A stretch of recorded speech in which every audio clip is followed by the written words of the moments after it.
What truth about life is scarier the more you think about it? Guys, I don't want to have an existential crisis today. Really not feeling it. Here we go. Your life can be plucked from you, or anyone, anything you love in just one moment. The blink of an eye even, and you have no control over it. I think it's kind of scary and crazy that unless you become famous or notable in some way, that there will be a point in the future where not one living person on Earth will ever even have known you existed. We're wasting our best years staring at a computer for paper we tell ourselves is valuable, all while knowing that no matter how hard we work, our children will still have to suffer the same thing in an endless cycle controlled by the people on top. The rich and famous have different laws than normal people and get away with more. If a random person felt like it, they could just kill you. What is your most awkward encounter with a celebrity? Went to an LA Kings hockey game. Had great seats right down by the ice. Steven Spielberg was right in front of me. I noticed him but left him alone. Late in the game, the Kings scored a go-ahead goal. It was very exciting and I started trading high fives with people around me. In my zeal, I put up my hand by Steven Spielberg. He looked appalled and left my high five hanging there. Very awkward. Working on a reality TV show, filming at Sundance. Went to a party in the evening hosted by Sting, and at some point, went to the bathroom and started to use the urinal. Mid-piss, someone pushes in next to me, literally pressing me out of the way and starts pissing in the same urinal. I'm thinking, who the hell does something like this? I look up, meet eye to eye with a rather inebriated Sting. So yeah, cross streams with Sting when I crashed a Sundance party and missed the opportunity of a lifetime to tell Sting not to stand so close to me. I once had a conversation with Colin Firth about asthma and carpets. I learned that his wife is asthmatic. He was pretty chill. I'm a dwarf, so I'm used to people being awkward around me more than anything, but he was pretty much exactly how he is on screen. Stephen Merchant, on the other hand, actually signed his autograph for me while using my head as a writing surface. The guy is bold and brass, but I loved it. It's refreshing to meet people who don't walk on eggshells around me. I wouldn't be surprised if his time with Warwick Davis had desensitized him. Standing in front of a hotel with Will Ferrell, awkwardly looking at him, recognizing that I recognized him. He was cool though. I, however, was not. Was at a funeral with Stevie Wonder for a mutual acquaintance, and my dad awkwardly went up and was like, Mr. Wonder, I love your music. It affected my life a lot when I was younger, and it was just painful. Worked security for the rich and famous in the late 90s in Arizona. Had to pull duty at the main entrance. No one was around. Usually people did not walk around the entrance. They drove though. I was blasting System of a Down while doing my college homework. Out of nowhere, Sandra Bullock walks up to me and asks, what band am I listening to, and why are they so angry? I was in shock. I apologized and turned my radio down. I thought I was going to lose my job. She smiled and casually walked away. Bro, Sandra Bullock flirted with you. I was once at a party where I saw Rihanna. I tried to talk to her, but she was surrounded by a group of people and I couldn't get her attention. I ended up just standing there awkwardly until she left. Your fault, OG. Not mine, but my ex-wife once peed on John Bon Jovi. She was 2 years old. Her uncle did charter fishing tours, and I guess he was into it at that time. They asked if he wanted to see the baby. He held her, and she picked that time to pee. My ex-wife gave John Bon Jovi a golden shower. Sounds like the headline of an article in Penthouse magazine. Jason Segel. I, a 43-year-old man, was then coming off my third run through the How I Met Your Mother, and was a huge fan. He was hanging out in a mall sort of thing in PA, and when I saw him, I didn't know what to do with myself. I wanted very badly to say hello like a normal human, tell him I was a huge fan, and maybe take a stupid picture with him. Instead, I stood there and side-eyed him like a goon, and tried to nerve myself up to go over and talk to him like 3 times. On the third attempt, he stood up to go to the bathroom, a fact I realized mid-flight, and maybe it looked like I was actually headed to the bathroom myself, and then freaked out and broke off again when I realized how f***ed up it would seem if I followed him in. Ultimately, he took a very nice pic with my significant other's daughter, and I had to settle for telling this story to my friends. What video game had made you the most angry? Destiny 2, because I bought it for $60, and turns out that it's not the full game, and I have to buy the rest, and then the first part I bought becomes free. Flappy Bird. League of Legends. That's your fault for playing League of Legends. Cuphead made me say a lot of bad words. Like a lot. GTA Online, because of what it took from the single-player game. Progressively, the Battlefield franchise as it evolved further away from Battlefield and closer to Battle Royale and Call of Duty. As a kid, I f***ing hated the dog in Duck Hunt. I still hate that f***ing dog. World of Warcraft, because playing with randoms sucks most of the time. Rocket League. The kickoffs especially. You find a genie in a lamp, but he can only grant wishes that mildly annoys your enemies. What do you wish for? I'll just wish for $1 million then. My enemies will be mildly annoyed that I am now a millionaire, so that checks out. They feel a sneeze, but it never happens. You sick f***.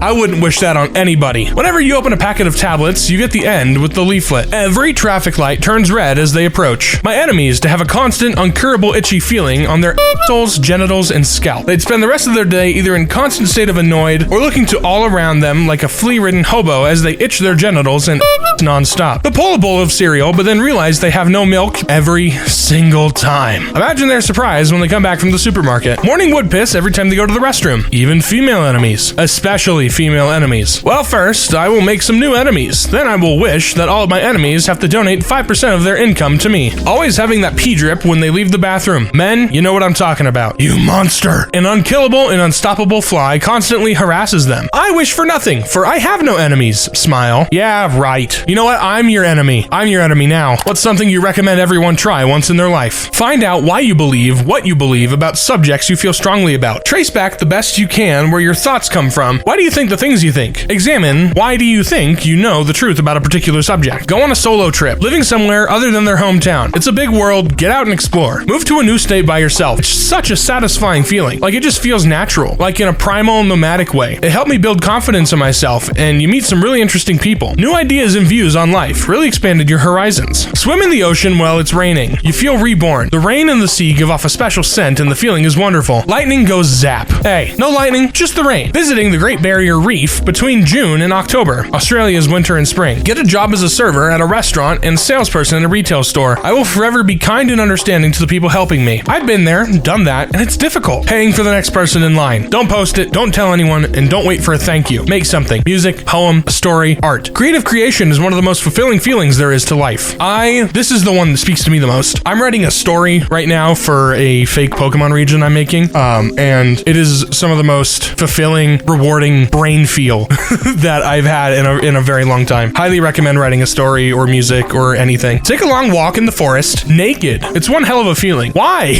No, that's illegal. It's public nudity, you stupid. Lumpia. Filipino food is the most underrated food in the world. It should be up there with Mexican, Chinese, and Italian. If the world tasted Filipino food, there would be a lumpia food truck right next to every taco truck. If you could introduce one new law effective tomorrow, what would you pick? I would pick that everyone legally has to subscribe to this channel. If you're not subscribed, what are you doing? It's now illegal to be unsubscribed to AskReddit. Insurance companies are not allowed to deny any medication your doctor recommends. It's illegal for networks to cancel TV shows without giving a one-season notice for writers to finish off the series with a finale with real closures. No Pete Davidson Taco Bell ads. Fines are based on income. No more double and unskippable ads. No more ads. A limit on the number of dwellings any one person or corporation can own. No one under the age of 13 can use the internet. Reading these makes me very glad that Redditors aren't in charge. Guys, can't wait for the first Redditor president. Obey me, all people, always, all the time. You're a freak. Go away. The wealthy have to pay their taxes. If $1 million dropped into your lap tonight, what are you doing? I'm buying a house. I'm buying a house, quitting my job, paying off my car, and investing the rest. Calling the Weather Channel and reporting that God or someone up there is making it rain. I'll use part of the money to fix the hole in my ceiling where the money fell in. Google money laundering and try to figure out how to do crime. Your mom. Then I'll invest the other $999,999.99. Looking up to see where it came from. Zimbabwe dollars? Buy a potato or something. Give it to someone more responsible and can help me manage it. Go to the hospital. $1 million in cash is quite some weight, and having it dropped on your lap is almost guaranteed to break it. I'd resign from my job and start traveling. What songs are you playing on repeat these days? Show Me How to Live by Audioslave. Audioslave is great. The Show Must Go On by Pink Floyd. Nobody by Nas. Priscilla's song from The Witcher. Oh, interesting. A game soundtrack kind of girl. Adieu by Rammstein. I do think the only Rammstein song I know is Du Hast, and that's all I'll ever learn. I'm going through another Hosier phase. Like, Shrike is one I just rediscovered. Other than that, look up Lost on You by LP. They aren't that famous, but definitely should be. Sinner Man by Nina Simone. Girls by the 1975. Bo Burnham songs. He really puts something in there, and I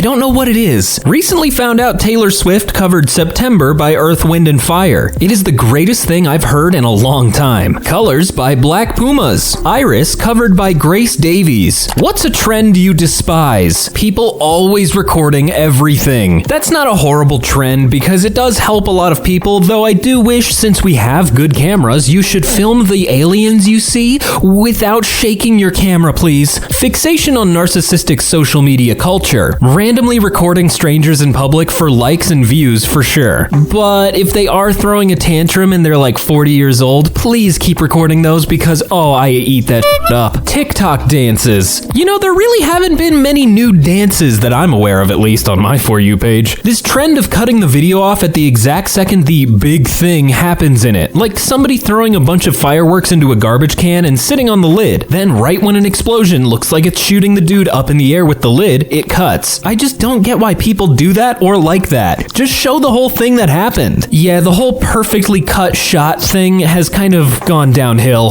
Disney movie remakes. They really don't need to. It's just a cash grab at that point. Cringe. That is so cringe. He is so cringe. Cringe. I think cringe as an insult has kind of died out at this point, so I think we're good. Cancel culture and exposing. I really find it unnecessary to completely destroy someone's life, job, safety completely over a mistake they made for a quick laugh. Like, it's all fun and games for them until they themselves get exposed. I do think it's important to expose people if they are an actual horrible human being, but I do think a lot of people just jump to witch hunt so quickly. Broccoli Zoomer haircut. I still don't really know what this means, but I guess I get it. Anything Among Us related.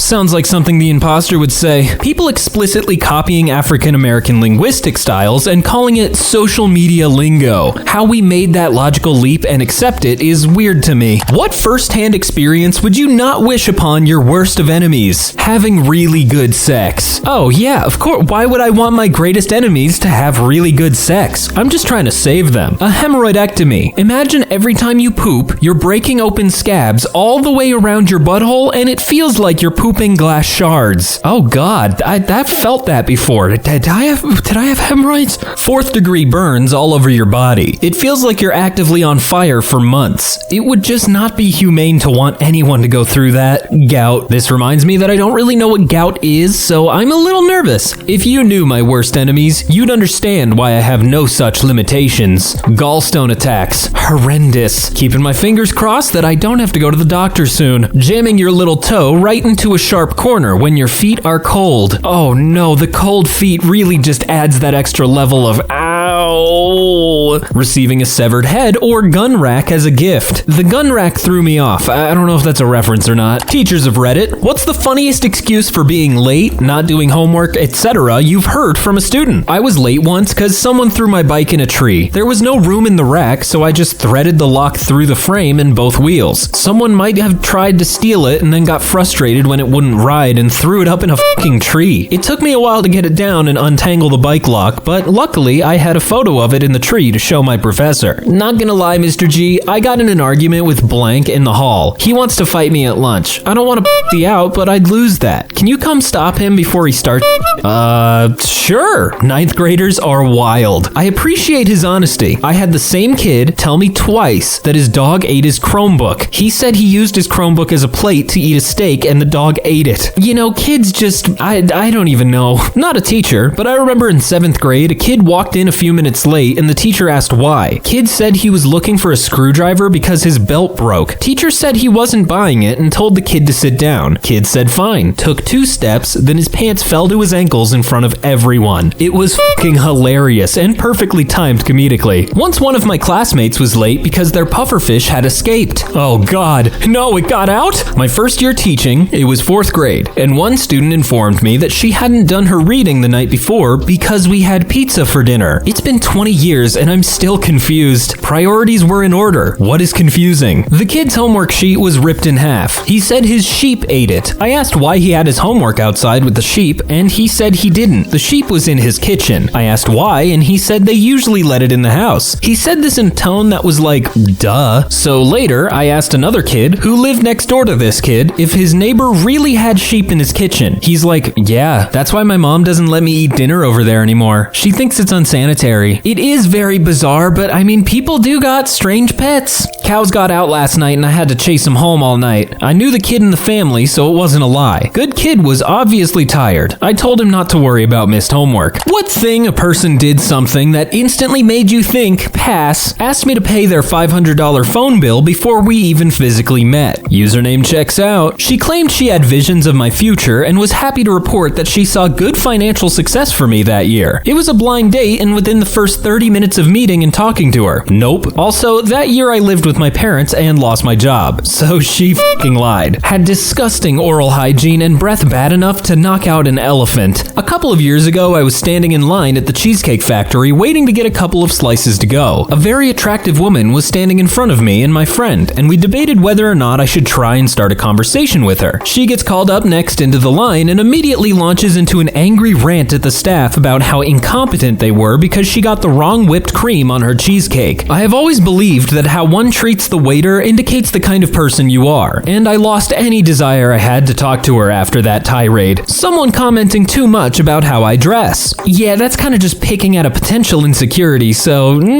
was chatted up by a cute boy at a bar. We introduced ourselves, and he proceeded to tell me proudly that he'd just gotten kicked out of an Applebee's for cussing out the bartender. I hope Kyle has gotten help and is doing well. Getting kicked out of an Applebee's is one thing, and then to brag about it to people is a little crazy. Shouting, "No, Muffin, Mommy needs sex!" at the dog as it jumps on the bed and pees on the duvet. Do you know the Muffin Mum? What are your life goals for people who don't plan on having kids? Make enough money to be comfortable and also be able to support my friends if they need it. Fuck around and die, as one does. Retire early, travel, and poop in private. Have you been pooping publicly this whole time? I don't have any major goals. Not going to put pressure on myself to achieve this or that. Life is not a competition for me. As long as I'm happy enough, then I'm happy enough. Goals are overrated. I try to have fun, take care of my hobbies, and not make plans if at all possible. Good career so I can have money for a whole jungle. My parents didn't let me have pets growing up, so it backfiring now. No kids here, and probably 20 years before we retire. We just live a fun life like anyone. We just have more time, flexibility, and savings potential. Surviving, doing things that make me happy, and minding my own business, as everyone else should. Have a cat, live alone, and have fun while at it. Spend my time writing books. I like that. That's very pure. What's the best documentary you ever watched? Very hard pick, so let's see what people said. Maybe not the best, but easily in my top 5s is There's Something Wrong with Aunt Diane. 3 Identical Strangers. Do not read or watch anything about it until after you watch the film. Crazy twists and turns. Grizzly Man. Let me guess, it's about a guy who plays around with bears or like lives in the woods or something, right? Paradise Lost from HBO. Planet Earth. Pretty much anything narrated by Attenborough. Highly recommend the docuseries Wild Wild Country. I wish I could experience what I felt watching that for the first time again. I'd have to say Free Solo. Aside from the climbing footage, the part where he had a brain scan and learned about his high fear threshold has stuck with me. Absolutely recommend Free Solo. It's so fascinating and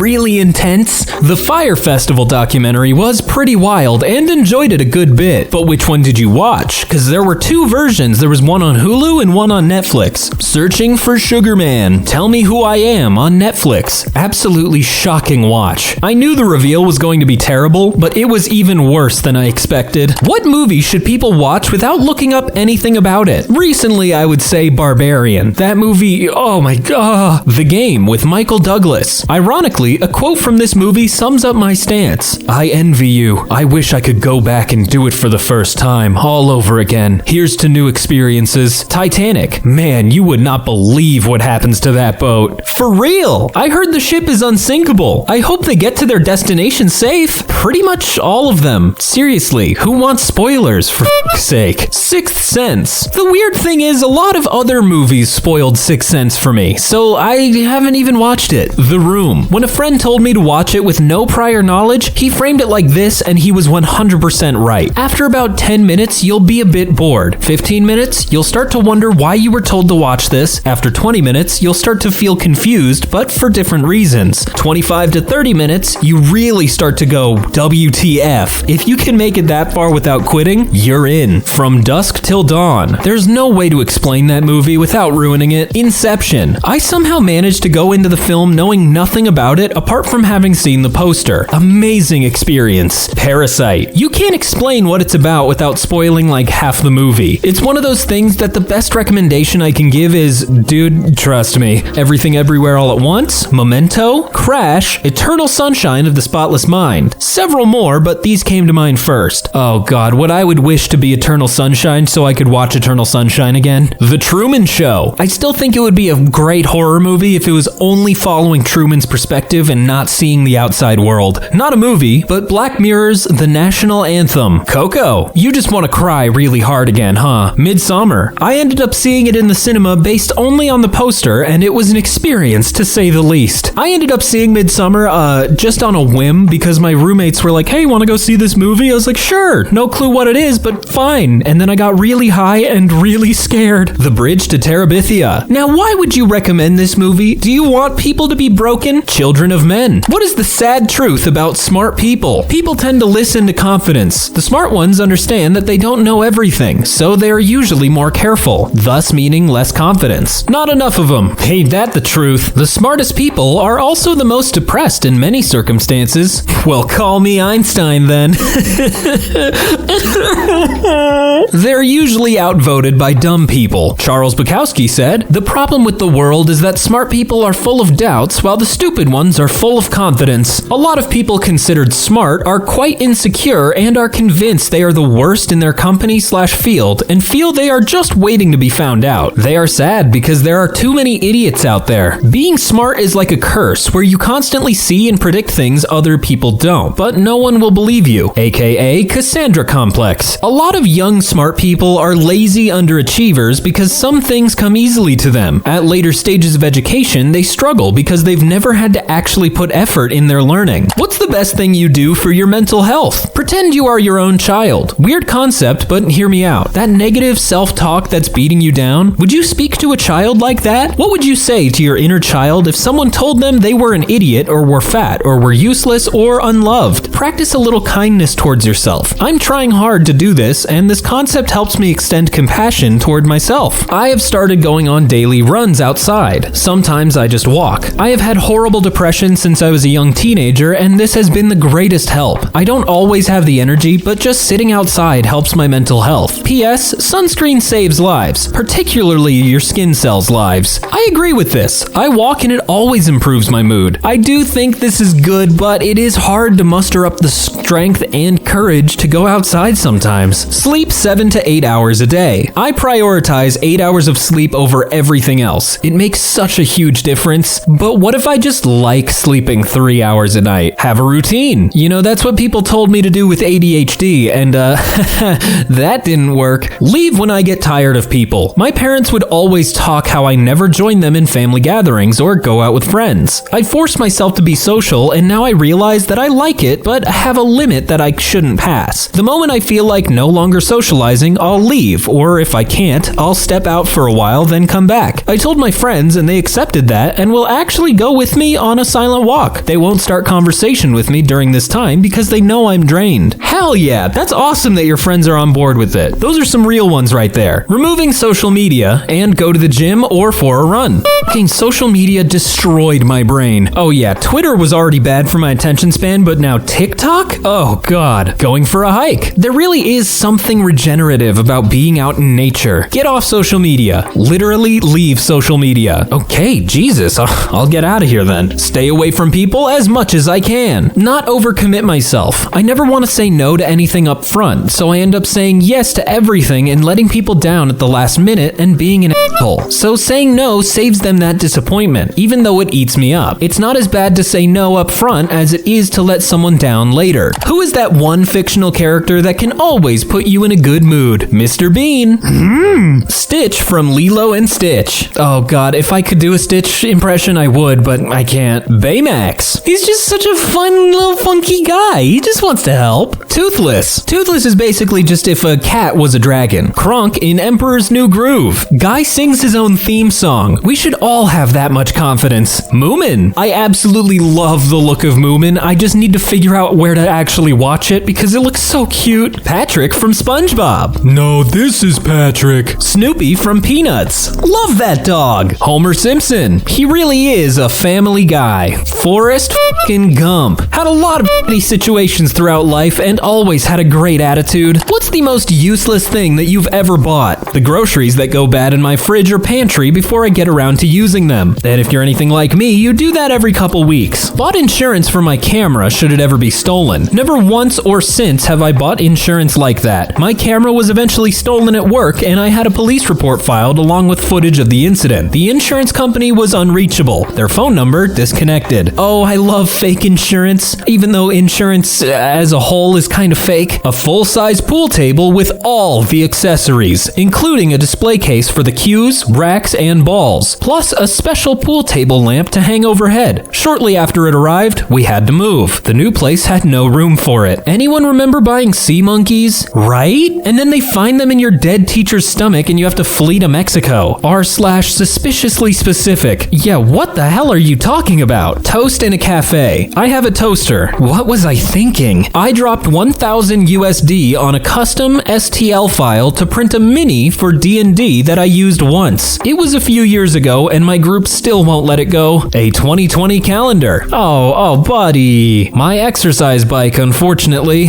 A season pass to a theme park I never used. I feel that I accidentally did that to a ski resort because I thought, I'll go a lot more this year, and then I didn't go once and it was a waste of $300. What is the most toxic fan base? Football fans. Soccer. Yeah, seemingly in the UK, they take that a lot more seriously than even Americans with our regular football. Andrew Tate. I know I'm beating a dead horse, but I only recently had to hear about him and some of his bullshit.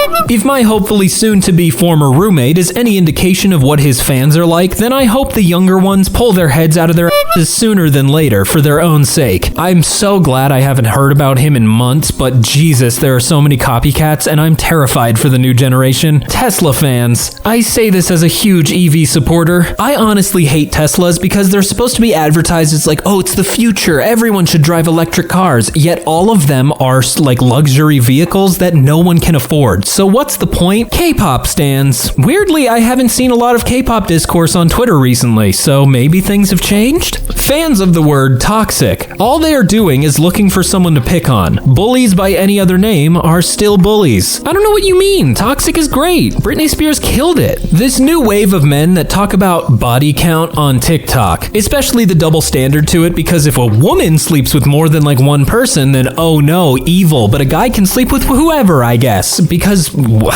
men are dumb, I guess. Elon Musk fans. He's not gonna give you any of his money. If anything, he'll steal your idea and then make money off of it. Besides QAnon? Alright, yeah, you got us there. QAnon is absolutely the worst air quote fan base. Vanity Fair readers. Are they bad? Or rather, should I say, are they common? What song, played during what movie, just did something extra for you? Off the top of my head, Immigrant Song in Thor Ragnarok. When it played in the beginning, I was like, oh, cool, interesting choice. And then at the end, after Thor gets his big revelation about his potential and it kicks back in, it was hype as f***. Still never seen Ragnarok, and no, you can't make me. Stuck in the Middle with You by Steeler's Wheel made an already intense scene scarring in Reservoir Dogs. Freebird will always be an elevated song due to Kingsman. The Fifth Element. When Diva Plavalunga starts to sing the opera song Lucia di la Mirmor, and the camera switches between the performance, the action scenes, and Lilu's pain, just sends thrills through my spine. Impressive how that song can be used to support 3 different moods. Yeah, I know I said a lot of those names wrong. Get over it. Whatever that song from Up was. It's rough, man. Married Life. Saddest song with the saddest animation ever. Just gut-wrenching. Pixar, you need to knock it off. I Need a Hero from Shrek 2 made that scene freaking awesome. Unchained Melody by the Righteous Brothers in Ghost. Far Over the Misty Mountains Cold from The Hobbit. There is something about that scene. While The Hobbit isn't a great series overall, that it just hits. Don't Stop Me Now in Shaun of the Dead. Edgar Wright really knows what he's doing with music. Highway to Hell in Maximum Overdrive. Remember Me. Holy Again, Coco just knows how to get ya. You've Got a Friend in Me by Randy Newman in any Toy Story movie. I'm a grown man who bottles my feelings up, but that song is just like a switch flipping, and I get emotional for some reason. You got a friend in me, a boo-ba-doo-doo. You got a friend in me. What is your all-time favorite movie scene? Rogue One, Darth Vader hallway scene. I'll never forget the moment I saw it and how absolutely amazing it was. Shaun of the Dead, the bar scene near the end of the movie. The jukebox is playing Queen's Don't Stop Me Now. All the lights get turned on, zombies are trying to get in, the zombie bar owner comes out from somewhere, and several of the main characters are attacking zombie owner with pool ball cues to the beat of the music. I've seen this movie dozens of times, by far my favorite zombie film, and that scene has me laughing so hard every time. Love it. The Riders of Rohan charge in Lord of the Rings. Into the Spider-Verse, Leap of Faith scene. For me, it was when it was revealed revealed to Miles who the Prowler was. That was harsh. God, so many great moments in Into the Spider-Verse. I'm super excited for the next. First one that comes to mind is the scene in Inglourious Bastards where Christoph Waltz is interrogating the French farmer about the Jews under his floorboards. Or the scene in Bruce Almighty where he's screwing with Steve Carell's news broadcast. Kind of polar opposites on your favorite scenes, but alright. I believe whatever doesn't kill you simply makes you stranger. The ending of The Shawshank Redemption when Red finds and reads Andy's letter. The perfect day scene from Trainspotting. What opinions do you have that you are embarrassed to say? I'm too embarrassed to say. It's alright, Asparagus, we get it. That country music is just as sexual as rap music, they just don't use vulgar language to describe it. I don't think we should waste land on cemeteries. I actually agree with this one, and no, I will not go into detail. I respect military personnel, but every single one I have met are all narcissistic bags. You should not be embarrassed to say it. If they're all like that, maybe we can change them by bullying them. I'm not against the death penalty. I think it's very circumstantial. Dude, I love listening to Carly Rae Jepsen. All of her music is fantastic. Again, do not be embarrassed about that one, my friend. The type of music I like the most is Eurobeat. You like to drive fast, huh? Nickelback isn't terrible, and I like some Justin Bieber songs. I think rich people are pretty awful people in general. Do not be embarrassed about that. That is just factual. There was only one throne in Game of Thrones, and I find that deceptive. I expected 2 thrones to engage in some manner of game, such as Battleship. I am becoming more and more of a socialist with each passing day. I live in the heart of the US, so I guess it's not really embarrassment so much as it is I don't feel like arguing with everybody. Thankfully, my 2 best friends feel close to or the same as I do, so I at least have someone to talk and rant to. I just think we should do more to help people who need it. Sure, some will take advantage, but nobody takes advantage in the system we have now, right? /sarcasm. Retirement is unrealistic, especially in this day and age. Like, I don't think I'll ever get to that point. If bands were actually what they are named, which one would have the worst shows? Butthole Surfers? Are you kidding me? That sounds awesome. Cannibal Corpse? That's just zombies. Imagine Dragons would be pretty because there just wouldn't be a band there, right? Still better than Imagine Dragons. The Rolling Stones. Everyone in the audience is crushed by large rolling stones. The Killers. Book them with the police and you have a true crime podcast. Puddle of Mud. A puddle of mud is far better than Puddle of Mud. Panic at the Disco. Instead of singing and merriment, you get screaming and people running around the second you walk through the doors to the concert. LOL. I can also imagine people still panicking until they step out of the building. Then they're calm and stone-faced. LOL. Loaded Diaper. That just sounds like one smelly show. Blink 182. They would blink 182 times and walk off the stage. I don't know, it could be fun, maybe. Limp Bizkit. Soggy biscuits do kinda suck. I prefer flaccid pancakes myself. Spinal Tap. Yeah, that one just sounds like a painful experience. Counting Crows. Well, hey, at least you get to do something at the show. The Guess Who. Every time you show up, it's a different band. Now that actually sounds fun. It's kind of like a potluck, so you never know who you're gonna get. In light of recent events, Queen. What, we just get to look at the coffin for like an hour? Korn. I tried it with butter, and everything changed. What is the greatest animated series of all time? I don't really know, but Gargoyles was dope as hell. Daria. Hard to find, which is probably why it's not more loved. Used to air on MTV. Witty, fresh, sardonic, but not morose. A show for lovers of dry humor, and although the characters were sometimes caricature-ish, e.g. the teachers, the main cast and many side ones were given rich characterization, and one of the most vibe-accurate portrayals of high school life in the 90s. Full Metal Alchemist Brotherhood. It's the anime weebs use to bait normal people into becoming weebs. This is true. It's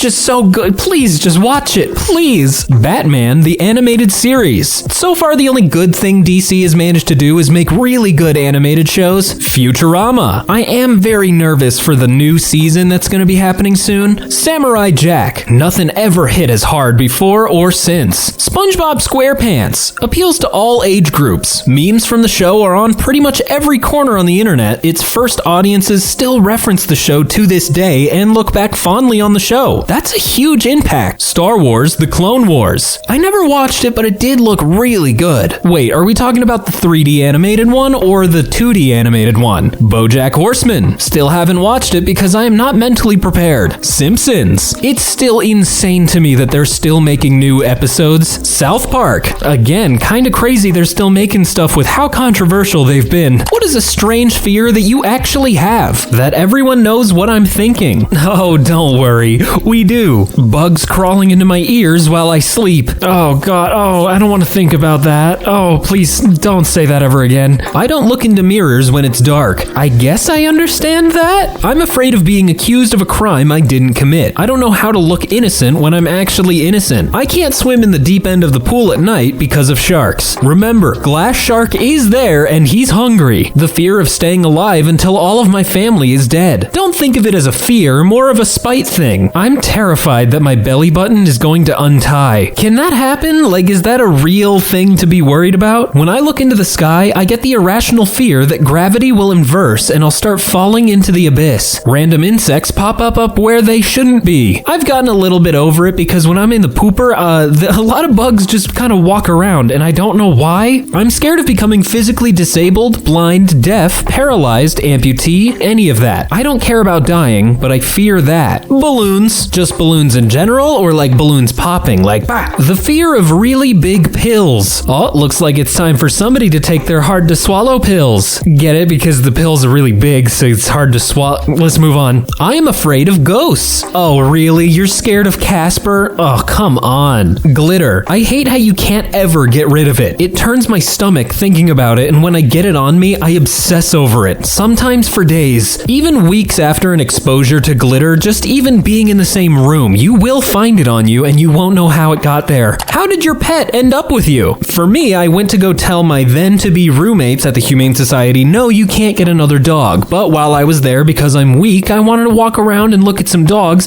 and then mine ran away from a volunteer, ran straight to me, and I fell in love, and I made a rash decision. It was purchased like an object. Now I feed it and forcibly give it attention, and it really has no choice but to stay with me to survive. My wife said, I either want a kid or a dog. I got bamboozled though, because now we have both. I was dog sitting. His original owner never came back for him. Aw, that's kind of a bummer, but I'm glad you got a new friend out of it. He was the one puppy that could be bothered to wake up while we were there. Then he wandered around getting into things he probably shouldn't have gotten into and generally caused trouble. That's how we knew he was the one. My sister got arrested and I took the cat. LOL. I guess there's a silver lining. Ended up in my parents' backyard and just decided to stick around. I think some animals know that they don't have to pay rent if they just show up. Shelter cat. Loved attention. That is rare to find a cat that actually likes to have a lot of attention. Speaking of pets, I'm gonna go squish my dog's head for a little bit because he's just so adorable. Women of Reddit, what is the grossest thing a man has said to you? I know there's some awful ones in here. When I was 18, I worked at a gas station mostly staffed by women. One of my coworkers was pregnant. We had a regular customer who came in a windowless van who would harass us constantly. He would hit on us and leer at us and sit in the parking lot in his creepy abductor van and catcall us if we were out sweeping the parking lot while he drank his coffee. The worst thing I heard him say was to my pregnant coworker. He asked her when she was going to have his baby. Our manager heard it and came down hard on him. She started screaming in his face, and to paint the picture, he was a tall, lanky guy and she was a short, stout lesbian with a butch haircut. And she banned him from the store. He huffed that he'd take his business elsewhere, and she scoffed at him that his 2 coffee refills a day weren't going to break us and that she would not stand for him harassing her girls. The manager was a rock star. She always had our backs. I was writing up a menu on a blackboard at a cafe. A regular said, "Great, that's where you belong, on your knees." Wish I'd snapped back, but I was too shocked to reply to his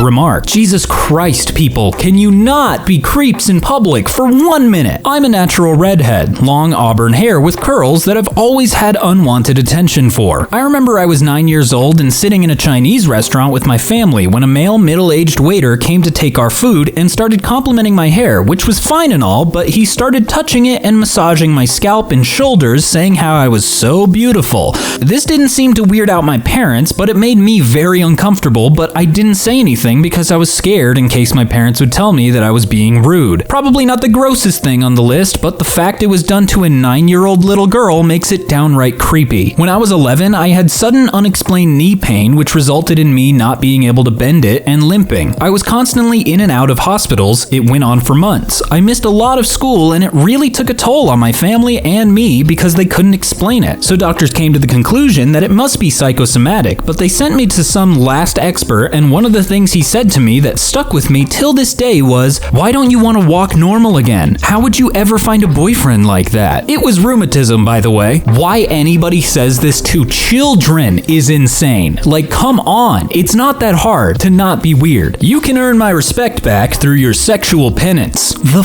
type of kingdom did you live in? Are you a washing machine? I want to chuck my dirty load in you. Takes the cake. Nothing has ever come close to that guy, and that guy will never come close to anyone else. I was working at a hardware store and helping a guy when a female coworker walked by. He said, "I would eat a yard of her just to lick the bowl." I will probably never forget that. Men of Reddit, what's your best bro tip? Do not leave your home smelling musty. Always do self-pat downs before leaving the house, even if you know you put everything in your pockets. Wowie! Wallet, phone, keys, egg. Back up. I have a question. This one for Reddit specifically. If your friends invite you somewhere you normally wouldn't be interested in, a ball game or whatever, say yes and do it anyway. It ain't about the activity. Always keep your ass cheeks clean. As the prophet of ass cheek cleanliness, I am here to say, buy a bidet and spread your crack in the shower. It's literally that simple. Like, you don't have to get your hands in there. Like, you just gotta clean it. Wash your junk. Please and thank you. If you have dandruff, don't rely on Head and Shoulders. Use tea gel. Works wonders after you get used to the smell. I've never heard of that, and now I'm wondering about the smell. What's a quote from history that gives you chills? Nobody believed Marco Polo's stories about traveling through Asia, and on his deathbed, someone asked him to admit he had made it all up. His response was, "I have not told half of what I have seen." That always got my imagination going. I would have liked to have heard his stories straight from him. There are decades where nothing happens, and there are weeks where decades happen. Vladimir Ilyich Lenin. We will remember not the words of our enemies, but the silence of our friends. Martin Luther King Jr. A janitor in NASA during the space race was asked by JFK what he's doing. He said, "I'm helping put a man on the moon." After all, dinosaurs have been on this earth for 150 million years. It's not like we're going to just disappear. Earl Sinclair. When was the moment you realized that your friends are assholes? I let my friend borrow my PS2 when I went to boot camp. When I came back, he said he sold it and gave me $50, I think. This was in 2006, when they robbed me at gunpoint. That'll do it. Yep. Hate it when that happens. When they tell me to shut up when I say anything. Okay, but you were like being like really annoying though. When he does to me and acts like it's no big deal, then I do the same back and he gets offended. Well, duh. Punching bags aren't supposed to punch back. When people view other people as things in their life, they don't like it when they perform in ways they aren't meant to. A friend never had much money, but that was okay. Gave him a lift home from a hospital appointment, about 40 miles. No problem. Came a time I needed a lift home from A&E, maybe 5 miles. He asked for petrol money. A dim light came on. Was it the gas light? There's no such thing as a gas light. You literally sound insane. A classmate told me my friend was saying some weird stuff behind my back. I didn't believe it, and she told me to lock myself into the bathroom stall and to listen. She managed to get her to talk about me, and what I heard wasn't nice at all. She called me some names and said that she didn't like me at all. She was just pretending to. Sadly, I didn't drop her immediately. Was friends with her for a good year after that. She just got worse. Eventually dropped her. Should have opened the stall and called her bitch out. Should have launched a poo over the top and shouted, "It's over, Bethany!" Some good options here. I like the creativity. What are some great tips for teenagers? Brush your teeth. They may seem fine for a while, but it'll catch up to you fast. 24 years old here. Drank copious amounts of energy drinks and fizzy during high school and uni. Going in for my first of 4 dental work appointments next week. Goodbye, $8,000. Learn to cook. As an adult, no one prepared me for the fact I would have to decide what to eat and prepare it for every meal for the rest of my life. Your option widen when you know how to cook. Remember that right now is not forever. The teenage years are just one small chapter in the book of your life. Don't join r/teenagers. Best advice here. Why, thank you. That sub is a weirdo hotspot. Don't be a fool. Protect your tool. I heard that in Mr. T's voice. Wrap it before you tap it. Don't be silly. Wrap your willy. Bag it before you shag it. Delete TikTok. Watch your dopamine come back. What is a film that gets a huge amount of praise but you think is awful? I don't know if it does get a lot of praise, but Bird Box had a very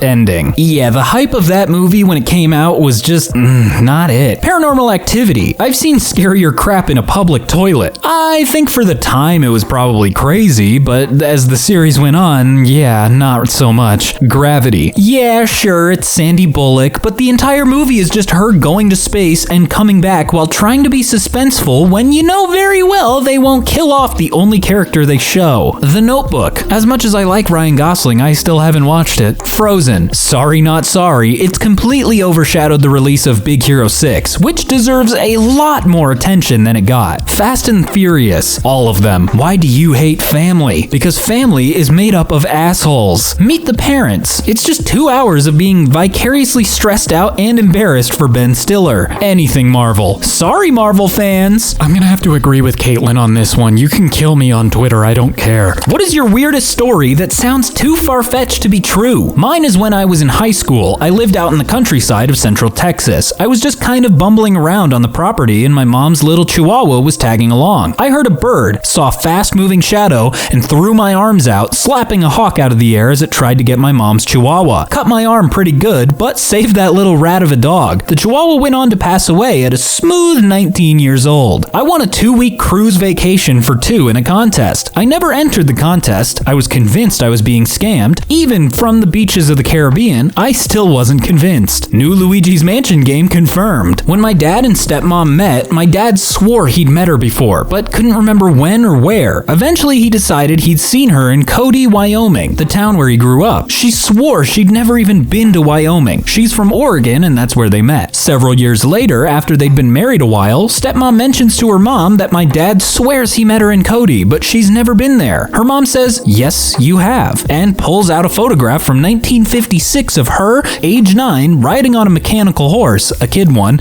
and in the background, standing around in the corner, is my dad and his 2 brothers, ages 8, 10, and 11. She submitted the story to a local magazine for a Valentine's Day contest one year and won a trip to a resort. Some honorable mentions: by the time I was 20, I was 1 degree of separation away from 5 different people who'd been murdered by 3 different serial killers. Gotta love the PNW. And I almost hit Bob Dylan with my car once. I took my VW to the dealer to get some work done. The service rep at the counter was so hungover, possibly still intoxicated, that he couldn't handle completing the paperwork. He told the tech that I was a VIP, specifically Britney Spears' brother, and that he owes me a favor. So the work was on the house, and they just never did any paperwork. Didn't charge me a dime, did the work, handed me the keys, and away I drove. God, if only I could be that lucky.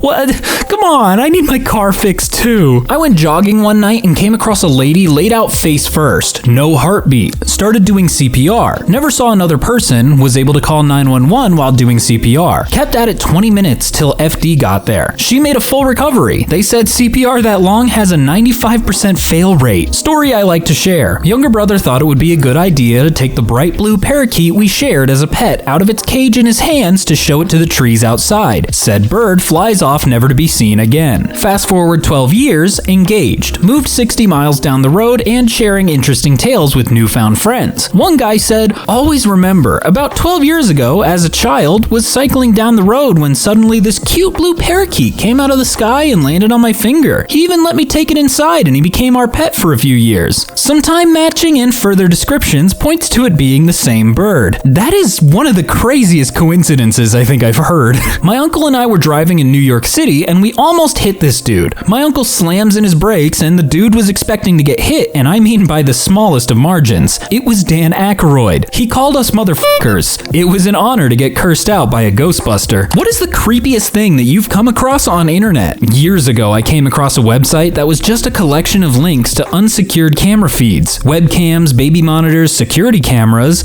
basically anything with a lens and Wi-Fi capabilities. Apparently, most people never set up their devices properly and just leave default passwords or none at all. And this website was just trawling through the internet, finding them all. I kept thinking of the video of the cartel gang member cutting a dude's face off and wearing it like a Halloween mask. Gore doesn't bother me, but the idea of someone cutting my face and scalp off and wearing it for a joke in front of me while I bleed out is crazy to me. Yeah, unrestricted internet access as a young child definitely did some damage. That one video where the car was driving down the mountain road and you had to pay close attention and then it turns out to be a screamer. I fall for that video on average once every 4 years. I'm going to go with creepy, not horrifying or even effed up. I can't remember remember who it was, but back in the day on YouTube, a man posted long videos of himself just sitting and looking straight into the camera with a smile.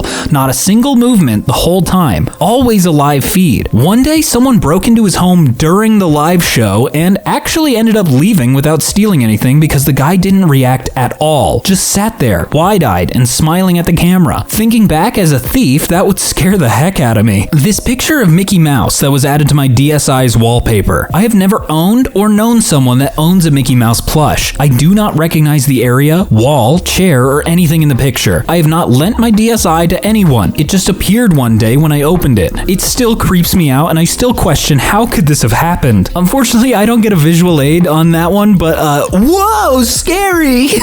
Those ghosts showing up in mirror YouTube videos. To this day, I'm still scared to walk past mirrors at night sometimes. Audio from the Jonestown Massacre. I'm not gonna look that up, and I don't think you should either. That sounds awful. The browser history of my father. Relatable AF. What is something that's okay to pirate? Gold doubloons and video games. Anything you find flagged as this product is not available in your region. If I wrote a best-selling book and found that the publisher for some reason didn't sell it at all in, say, Canada, I'd be enthusiastic about Canadians pirating it. Less so in countries where the book was actually being sold. As an Australian, I feel this on such a deep level. Not being available in our region is like part of our cultural identity. Treasure ships. That's kind of the whole point. Yarg! I personally pirate anything I want that for whatever reason isn't available to purchase in my country. Like, I'll give you money for this, but if you won't let me, I'll just steal it until you give the option. College textbooks, especially if a professor assigns a book they wrote themselves. Software from Adobe. Everyone I know who is now a paying customer, proficient in Adobe and uses it for professional work, started out pirating it. They became a professional in it because it was easy to pirate. NFTs. It'll never not be funny to screenshot NFTs. Please keep doing it until they disappear from the earth. Please. Cars. You wouldn't download a car. Everything. Sharing is caring. Which Mandela effect freaks you out the most? That the Fruit of the Loom logo never had a cornucopia. What's crazy about that one is that someone emailed the creator of the logo about it and he said even he remembers it having one. Just had one personally. Went to a mall where there was supposedly a gym, asked around, and nobody that worked at the mall knew what I was talking about. Looked around and couldn't find it. Come back a few months later and it's right there in front of my face. You'd have to be strung out to not notice it. I don't know how or when it just appeared, but it freaked me out. Take my strong hand. From the Scary Movie franchise. I know he said it. Me and my friends would quote it at each other during school. Multiple other friends had the same memories but went to different schools, so I know it's not just my friendship group that got it wrong. Growing up, me and my mates used to say, "Take my strong hand." WTF. Wait, does he not say that? The Nightmare Before Christmas. Zero's nose was a red light similar to Rudolph and not a pumpkin. I will die on this hill. The reason it ticks me off so much is because this isn't something I vaguely remember. I know every word to every song. I can recite this movie off the top of my head verbatim. And Zero was my favorite as a kid. I actually remember the exact moment I saw the change and thought, WTF is that? I've seen pictures online of merch and people's tattoos where Zero's depicted exactly as I remember him, so I know it's not just me. The fact that it's Febreze, not Febreze, gets me. Why the f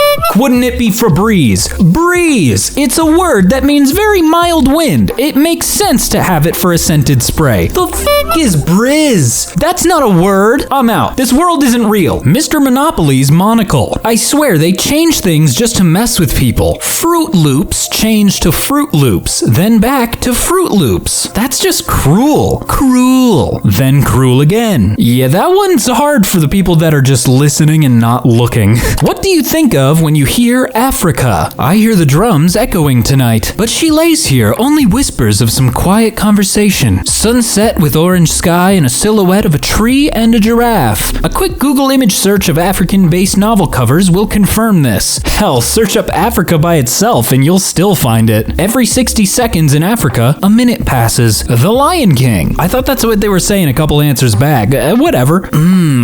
Madagascar looking quite plump.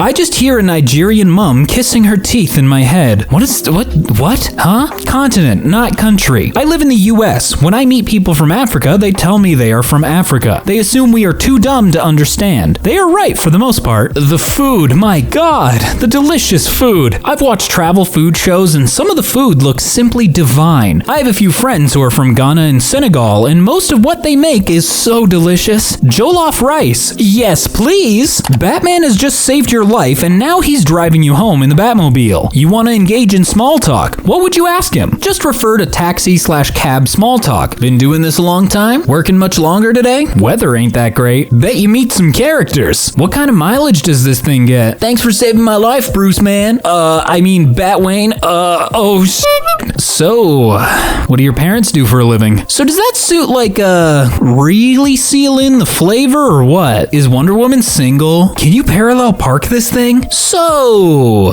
looks back at the wreckage from the back window. Does this mean I'm Robin now? Lube up. Well, that's enough Reddit for the day. For real, good God, man. The perfect black makeup around the eyes. You do it yourself or Alfred helps you out? A lot of people seem to be under the impression that we know who Batman is. Movie buffs of Reddit. What special effect totally looks like CGI but was actually done practically? You know the scary Bilbo scene in Fellowship of the Ring? That was a puppet. That scene in the Tim Burton version of Charlie and the Chocolate Factory where they walk into a processing room with dozens of squirrels sorting nuts. Those are actual squirrels actually doing that. Burton hired animal handlers to train a bunch of squirrels from birth to sort nuts for that shot. My first answer would be the animatronic T-Rex from the first Jurassic Park. At the time, everyone was like, no way this is real. Fun fact, because of heavy rain on the set, the T-Rex animatronic would malfunction and start moving on its own, scaring the shit out of the set crew. And rightfully so. The animatronic was so big and powerful, they'd probably be better off getting hit by a bus. Another fun fact, more money was spent on the budget of the original Jurassic Park than had ever been spent on the entire history of paleontology to that point. I mean, it doesn't look amazing, but that shot where Scott Pilgrim throws his package into the garbage without looking behind him, that was real. I think it took a long time to get that shot, but that was all him. Oh yeah, I think there's a behind the scenes video on YouTube that you can look up of how many times it took them to get that shot right. Everything in 2001: A Space Odyssey. I remember reading somewhere that computer monitors that small didn't exist at the time, so all of the screens had hand-painted slides rear projected onto panes of glass, which is just wild to me. The scene in Harry Potter where the owl crash lands on the dining table. Oh, that poor bird. The scene in Spider-Man 2002 where he catches the food on the tray was done 100% practically and it took over 100 takes. The mouse circus scene from Coraline. How could those tiny mouse models all bend so much? They didn't. It's part of the long tradition of substitution animation, where even metal can be stop motion animated by sculpting each pose as its own complete object. What's a movie that genuinely made you cry? Big Fish. I haven't seen it in quite a while, so I'll have to give that one a watch again. Fox and the Hound. When the hound can't be the fox's friend anymore. Oh yeah, that one's like a knife in the heart. Bridge to Terabithia. The guilt of that kid for the rest of his life. The scene in Shawshank Redemption where the elderly man laments how quickly time passes. Brooks was here.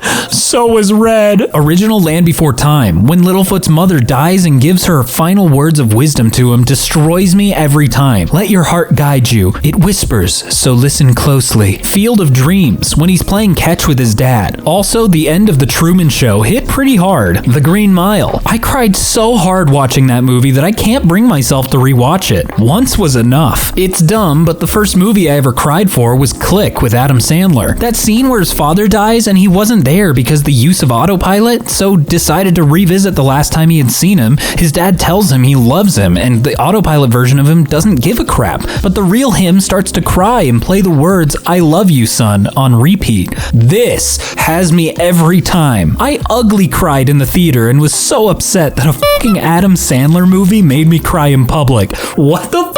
That's not dumb. I cried at Click too, especially when he's dying. Like, oh my god. Forever and ever, babe.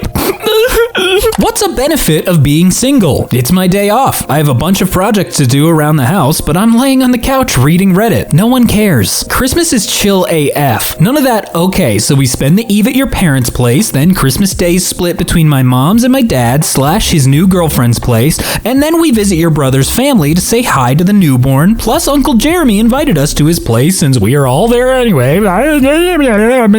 Everything is exactly where I left it. Don't have to answer to anyone about where you're going. You can take a complete cake home and eat all of it. That's more of a thing you do when you become an adult, but alright. Sole ownership of decor choices. Let me guess, empty liquor bottles on top of the cabinets. Don't lie to me, I know they're up there. You can sit alone with your fish. What is currently at its peak right now? Fresh blueberries. I'm guessing because it's blueberry season? I don't know. Not me, hopefully. Why would you hope that you're not peaking? Music streaming. Something tells me we won't have this luxury of paying a small price for unlimited music forever. Reaction channels on YouTube. Well, this is technically a reaction channel. Oh no! 80s nostalgia. With the influx of Stranger Things fans? Yeah. Amazon. One day it will crash and burn. Or become its own country. You mean planet. Bezos isn't going to space for nothing. Planet Amazon. Wouldn't surprise me. Outrage culture. How dare you? I can't believe you said that. What's the most illegal thing you could do with $1 USD? Photocopy it and try to use the copy as legal tender, perhaps? Offer someone $1 to kill a politician.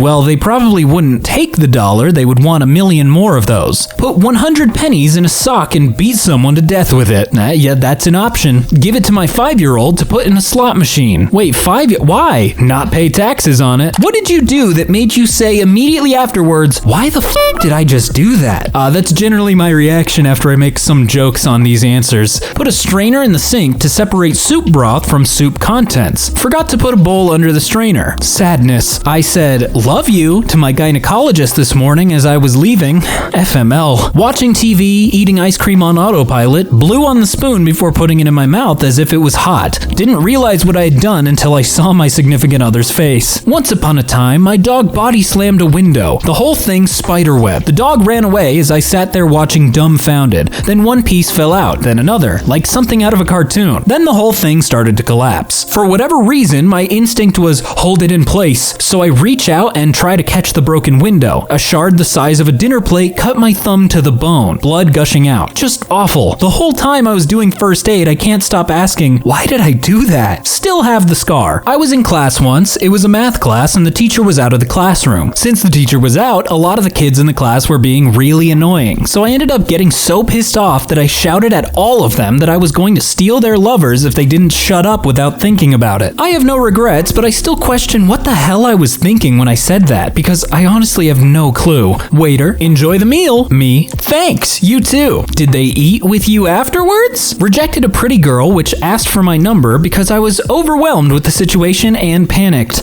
Hugged my art professor. I thought he was holding out his arm for a hug. He was stretching. Luckily, he found it funny. What's one song that y'all vibing to now? Demanding Excellence by Labyrinth. Ring of Fire by Johnny Cash. Classic. Blinding Lights by The Weeknd. Zach write this? Dog Days Are Over by Florence and the Machine. It's an oldie, but a goodie. That's a very good song. It's in my playlist. Oh, that one. It goes like dee dee dee doo doo doo. Then there's a singing part. You know the one. Carry On My Wayward Son by Kansas. What two different movies or fictional pieces do you like to believe are in the same universe? Malcolm in the Middle and Breaking Bad. Star Wars and Star Trek. It's just that one of them was a long time ago. No Country for Old Men and Raising Arizona. Night at the Museum and Jurassic Park. It's just that my brain said dinosaurs moving in any way equals same universe. Care Bears and Harry Potter. Why? Moana and Finding Dory/Nemo. Why did you put Dory first? Unbelievable. The turtle Moana helped swimmer on their back reminded me of one of the Char's characters. And turtles able to live hundreds of years. Don't think it's a coincidence. Polar Express and Back to the Future? Interesting. What is your favorite English word? Moist. I love moist. It's a great word. The only people who are freaked out by the word moist are overdramatic white people. Gazump. Mummy. Tranquility. It's a fun word to say. Oh yeah, anti-disestablishmentarianism. Facetious. It has all the vowels in alphabetical order. Edit. Nationality American. What's the most common internet insult? I don't know. Probably like Discord mod or simp or a slur. Noob. That's a good one. Something your mother. Your mom. Cringe. No you. Who asked?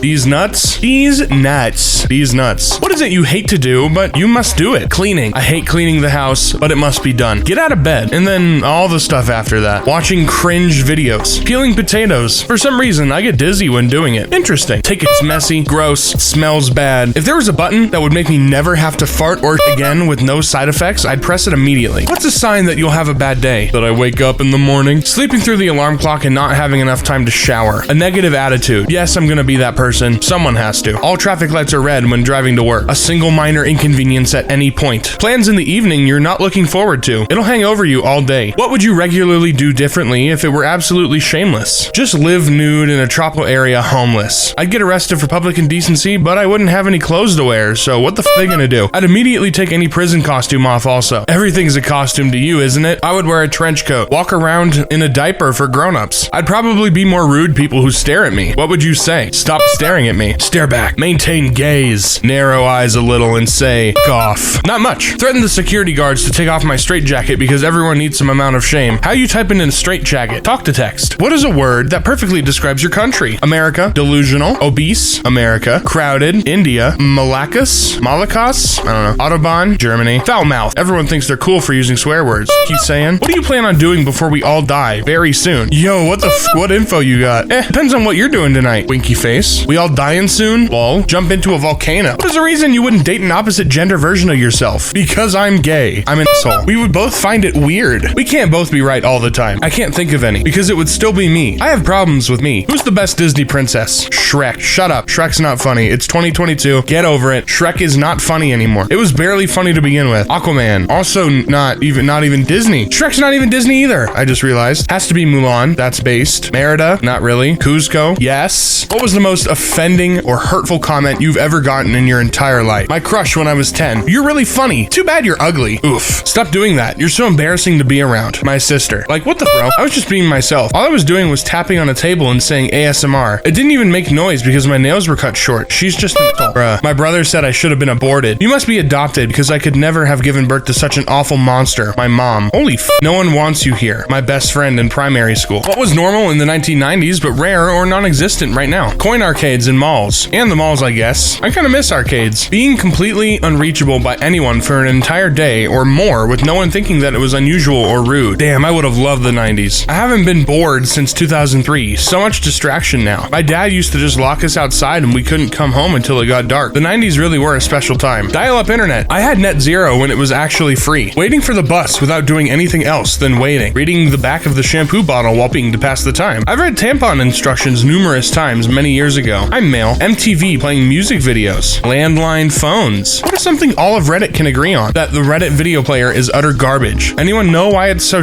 Wouldn't be at all surprised if it was powered by Real Player. Ugh, the least real of all the players. Water is essential for the human body. Lol. Nobody. Do your own research. 100% of people who consume water will eventually die. Yep, dihydrogen monoxide is lethal. Yeah, it's the most powerful solvent known. Whole mountains and Redditors need to get off Reddit. Does every Redditor Reddit for hours daily, or is it just me? I once got bored of Reddit on my PC, so I opened my mobile to look at Reddit. Nothing. We don't agree. That's our whole thing. If we agreed, who would we be? We'd be boring. I agree. I disagree. I agree to disagree. Amy Schumer is not funny. That's true. I don't know a single person ever who thinks Amy Schumer is funny. She's not. She's just not funny. 2 + 2 = 4. No, it's 22. No. It's 2 squared. Terms and conditions. What do you still do that you did as a child? Stress my mom out or get stressed out by my mom? Cut my sandwiches into 4 triangles. Makes one side of the crust instead of 2 or 3. I still squish my sandwiches down before eating them. And nothing wrong with that. Refuse to dangle my foot over the bed at night, just in case the monsters under the bed get me. I don't really know. I think I collect rocks. I love rocks. I like those shapes, the holes, everything. I absolutely adore rocks. I think your spirit animal is an otter. Is that good or what? What interesting statistics do you know? I know that 100% of people who follow Ask EmKay on TikTok are happier with their TikTok experience. And that's a real stat. That's a real statistic. Residents of large cities, on average, spend 6 months of their lives waiting for the green light of a traffic light. 30,000 hours of videos are uploaded each hour. 90% of the people reading these statistics won't check to see if they're true. McDonald's sells 75 burgers per second. While you're reading the lines above, about 12,000 lightning bolts flashed in the world because about 200 sparkle every second. Why would or wouldn't you want to be famous? I don't like the attention when my family sings happy birthday to me. Being famous would be a nightmare. I want to be a voice actor, mainly for dub anime, but I'm terrified of being famous. People treat famous people like as if they aren't human too. I'm sensitive as hell. You ever catch an episode of TMZ? I saw one once at a friend's house, and that dude is straight up legalized stalking and was immensely creeped out. I'm already famous. People just don't know it because I'm the guy who invented the sound shh with the finger over your mouth. Yep, that's right. Before me, it was just shut the f you or grarg. But I came up the shh and shh, the modern shh, and other variants of that are not mine. But I think I had a heavy influence on the process of inventing those types of the OG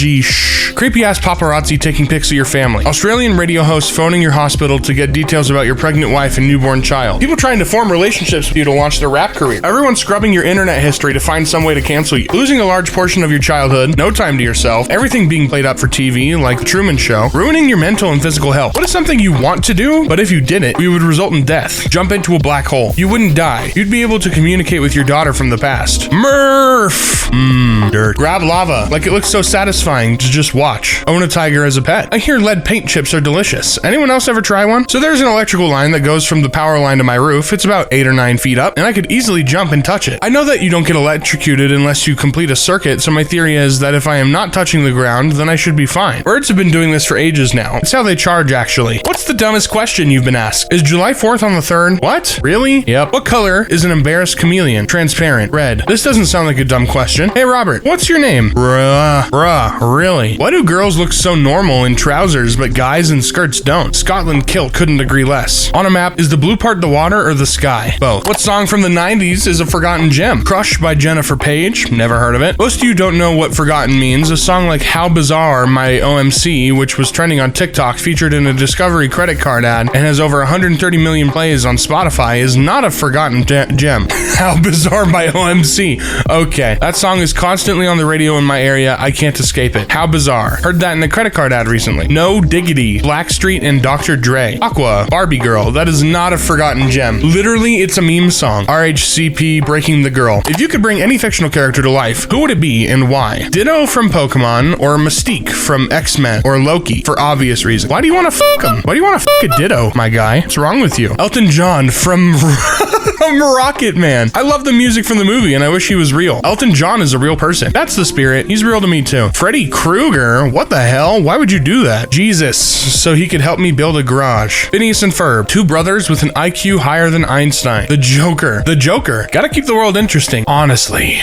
Why so serious, Earth? What costs more than it's worth? Cinema popcorn. Every app product. Tiger peeps. Okay. Being alive and dying. Pennies. I remember hearing something about how they cost more to produce than they're worth. What goes worse with milk? Time. Not a fan of cheese? Milk and onions are not good friends. Lactose intolerance. A supermassive black hole filled with nothing but nukes. I'm pretty sure this isn't how black holes work. What are the things that drive you crazy? People using their speakerphone or playing music in public for all to hear, whether they want to or not. For real, like headphones were made for a reason. Living humans. Dead ones too. Everyone drives me nuts. People not being aware in a grocery store that they are in other people's way. For real though. People saying calm down or it's not that deep when you're being perfectly calm, sensible, and rational. Work meetings. All this effort to plan one, show up, and talk about things that literally could have been in an email. I don't care that you brought in muffins. I don't eat those anyway. What are the reasons dating you is hard? I am too cool, and therefore, anyone who dates me automatically is not as cool as me. That's why I'm single. 4 years. I'm a very closed off person, and I have trouble connecting with people. I'm in this comment, and I don't like it. I'm mentally unhinged. I'm too scared to do anything. Would be hard to make me talk even. I get petrified when I look at women. I overshare too much. Plus, I have the tendency to forget someone exists when they're not right in front of me, leading to accidental ghosting on my part. What was cool as a teenager, but lame as an adult? Acting like you don't care, but thinking everyone really cares about what you do or think. Being an adult. Staying up until 3 in the morning. Not smiling in pictures. Not dancing at parties. Belly rings. Your driver learning permit. What's a deal breaker on a first date? Asking what my annual income is. That's crazy, man, but what is it? Poverty level, 15K a year. Let's get married and be poor together. Follow me 6 hours into the woods, alone on foot. Are you dead? Yes, I'm dead, and using my last cell of phone service from the beyond. I'm going to harass my brother-in-law after this. Coming with their parents. Yes, that did happen to me. Oh my god, that's amazing, but not in a good way. How did you deal with that? Was he 12? No, 26. They won't tell me where they were on January 6th. That's an important one. Where were you guys on January 6th? What's a job that's romanticized, but in reality, it sucks? From what I've understood, being a cowboy was, or is, really awful. Well, this thread is insanely depressing. Are there any good fields to go into? Working on a film. If you're a crew, it sucks. Long hours for what seems like very, very slow progress on the picture. Lots of standing around and waiting. You arrive well before everyone else and leave after everyone else. If this is an indie production, you also may have to beg or chase down for your pay at the end of each week. Oh, and when the film wraps, you're now unemployed. Everyone used to think it was awesome that I worked in live sports TV. 70% of the people I worked with were miserable pricks with overinflated egos. And then there were the athletes. So all of the jobs then. Oh, you hate your job? There's a support group for that, you know. It's called Everyone. one. We meet at the bar. Teacher, fantasy, I'm gonna change the world one student at a time. Reality, poor paying zoo. What is the biggest lie sold to your generation? Gen Xer here. We were told that the boomers would eventually retire. Still waiting for that to happen. Well, rapidly approaching retirement age myself. You will always have to write in cursive. I just said f it and only write in cursive out of spite towards our education system. You won't always have a calculator on you. Lying. Fat is bad, sugar is good. You can be anything you want. Not everyone can become a millionaire astronaut and rock star and professional gamer and parent. There's a reason why some of us have the most boring jobs anyone can think of. What's your most boomer characteristic about yourself? Turning off the lights and any appliances the moment I leave a room because I keep thinking it's going to cost me on my energy bill. I've come to enjoy peering out blinds, muttering to myself as I scan the neighborhood for any scallywags. I really want a big covered porch that I can sit on. Remembering and comparing grocery prices. I'm 33 and I have no fucking idea who most famous people are. I have a favorite stove burner. Everyone has a favorite stove burner. Mine's the bottom right, or the front right, I guess. It has a fast boiling option. My love for anything soup. How is soup a boomer characteristic? For some reason, boomers as a demographic fucking love soup. I bet there are stats out there that boomers eat like 10 times more soup than millennials and Gen Z in any given year. I don't know what it is, but at least anecdotally, I'm convinced soup and boomers are connected. Soup is good. I love soup. I don't trust cloud storage. What improvements have actually made the life worse? Advanced appliances that need to be replaced 10 years or less. Plastic was supposed to be perfect. Now we can't get rid of it. It's in our blood. Evolution. I could have been sitting in a tree eating nuts, but no. But without evolution, how would you have gone from random bits of RNA to sitting in a tree, which similarly evolved, eating nuts? Ditto. I could have been random bits of RNA, but no, I have to go to work. Phones that have made me depressed and addicted to them, and I wish they didn't exist. Sent from my iPhone. The Industrial Revolution. Now we're pissing in jugs in the Amazon warehouse. What community seems toxic from the outside, but is actually really welcoming? r/fountain pens. People think we're snooty. We will celebrate everything, including a $1 shark pen, an accidentally spilt bottle of ink, or laughing at fountain pens not automatically improving our handwriting. One of my favorite mundane experiences in life is finding a good pen. One of my most tragic, horrifying experiences in life was losing my best pen. Derek, if you read this, f*** you for taking my pen at work. Metalheads. Guess what? That guy wearing the Cannibal Corpse t-shirt showing two zombies slaughtering a woman and ripping her unborn son out of her womb in a room full of dead babies hanging from the ceiling is actually a laid-back kind of guy, probably shy, without a single violent bone in his body. Yeah, metalheads may seem crazy and weird and violent on account of the violent imagery of their t-shirts, but studies have shown most fans of heavy metal music are actually pretty mellow and nice. Adopt a metalhead. Dungeons and Dragons. Despite the stereotypes, we are not all antisocial dorks. Most of us are pretty normal. We love being able to introduce more people to the hobby. Honestly, in terms of joining stuff like that, I am less worried about people hurling insults at me inside the community than having my friends hurl insults at me if I do stuff like that. I work at a gym part-time, but I've never been a big gym goer myself till recently. Everyone always thinks that they're really hardcore people or will judge anyone who's not as strong as them or doesn't do everything right. In reality, there's some of the more inclusive and helpful people you'll find there. They'll happily give you tips on what you should do, your form, etc. They generally think it's a good idea that more people get into training. Punks, metalheads, goths, whatever you call them, some of the best, kindest, most thoughtful folk I know. Several of my gay friends got into that scene back in the 80s. Back then, it wasn't as common to be out in society in general. They said the punk, new wave, goth scene was much more open and welcoming. Hellfire Club. I don't know. I heard they were a satanic cult. What was ruined because too many people started doing it? Any kind of meme that gets popular. I remember 2000 era memes would stay relevant for years because it was still an internet niche. Now they have like a month-long lifespan because everyone starts spamming it. Your parents start using it. Marketing guys catch on and use it in ads, etc. Thrifting. Honestly, it pisses me off how expensive thrifting is now. $10 for shirts? I went to a store in the mall and it was $5 shirts on clearance. I was like, what? Hidden beaches. Now there's too much trash around the ones that get too much exposure. Humans ruin a lot of things they touch. Any restaurant trend. The first coffee shop chalkboard menu, wood paneling, and funky seating is nice. The seventh one is boring. LOL. This aesthetic is everywhere. Plants everywhere too. Damn plants everywhere. Self-loathing used to be fun before everyone adopted it as their religion. Fine, I'll just be accepting of my journey so far and try to continue to grow as a person. You dicks. What gets more difficult the older you get? Finding friends. Wait, really? I'm not that old with no friends. Dealing with people. The older I get, I'm 54, the more I identify with Red from That 70s Show, or Clint Eastwood sitting there with a shotgun saying, "Get off my lawn." The older I get, the more I hate dealing with people. Second, I don't mind getting older. This aging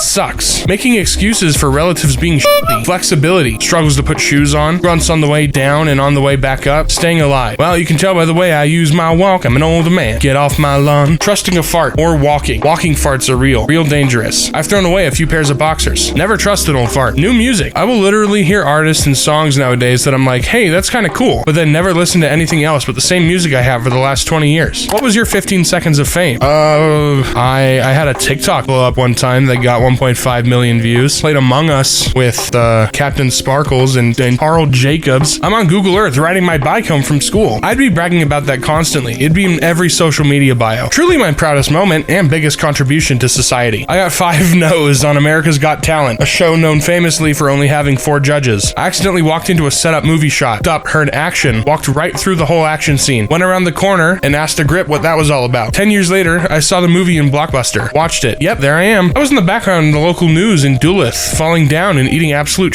last year. Hi, internet here, we love a link. Hi, you can find him in Princess of Zelda. I met Cardi B and we took a photo. I read this as took potato and was like, fair enough, I would too.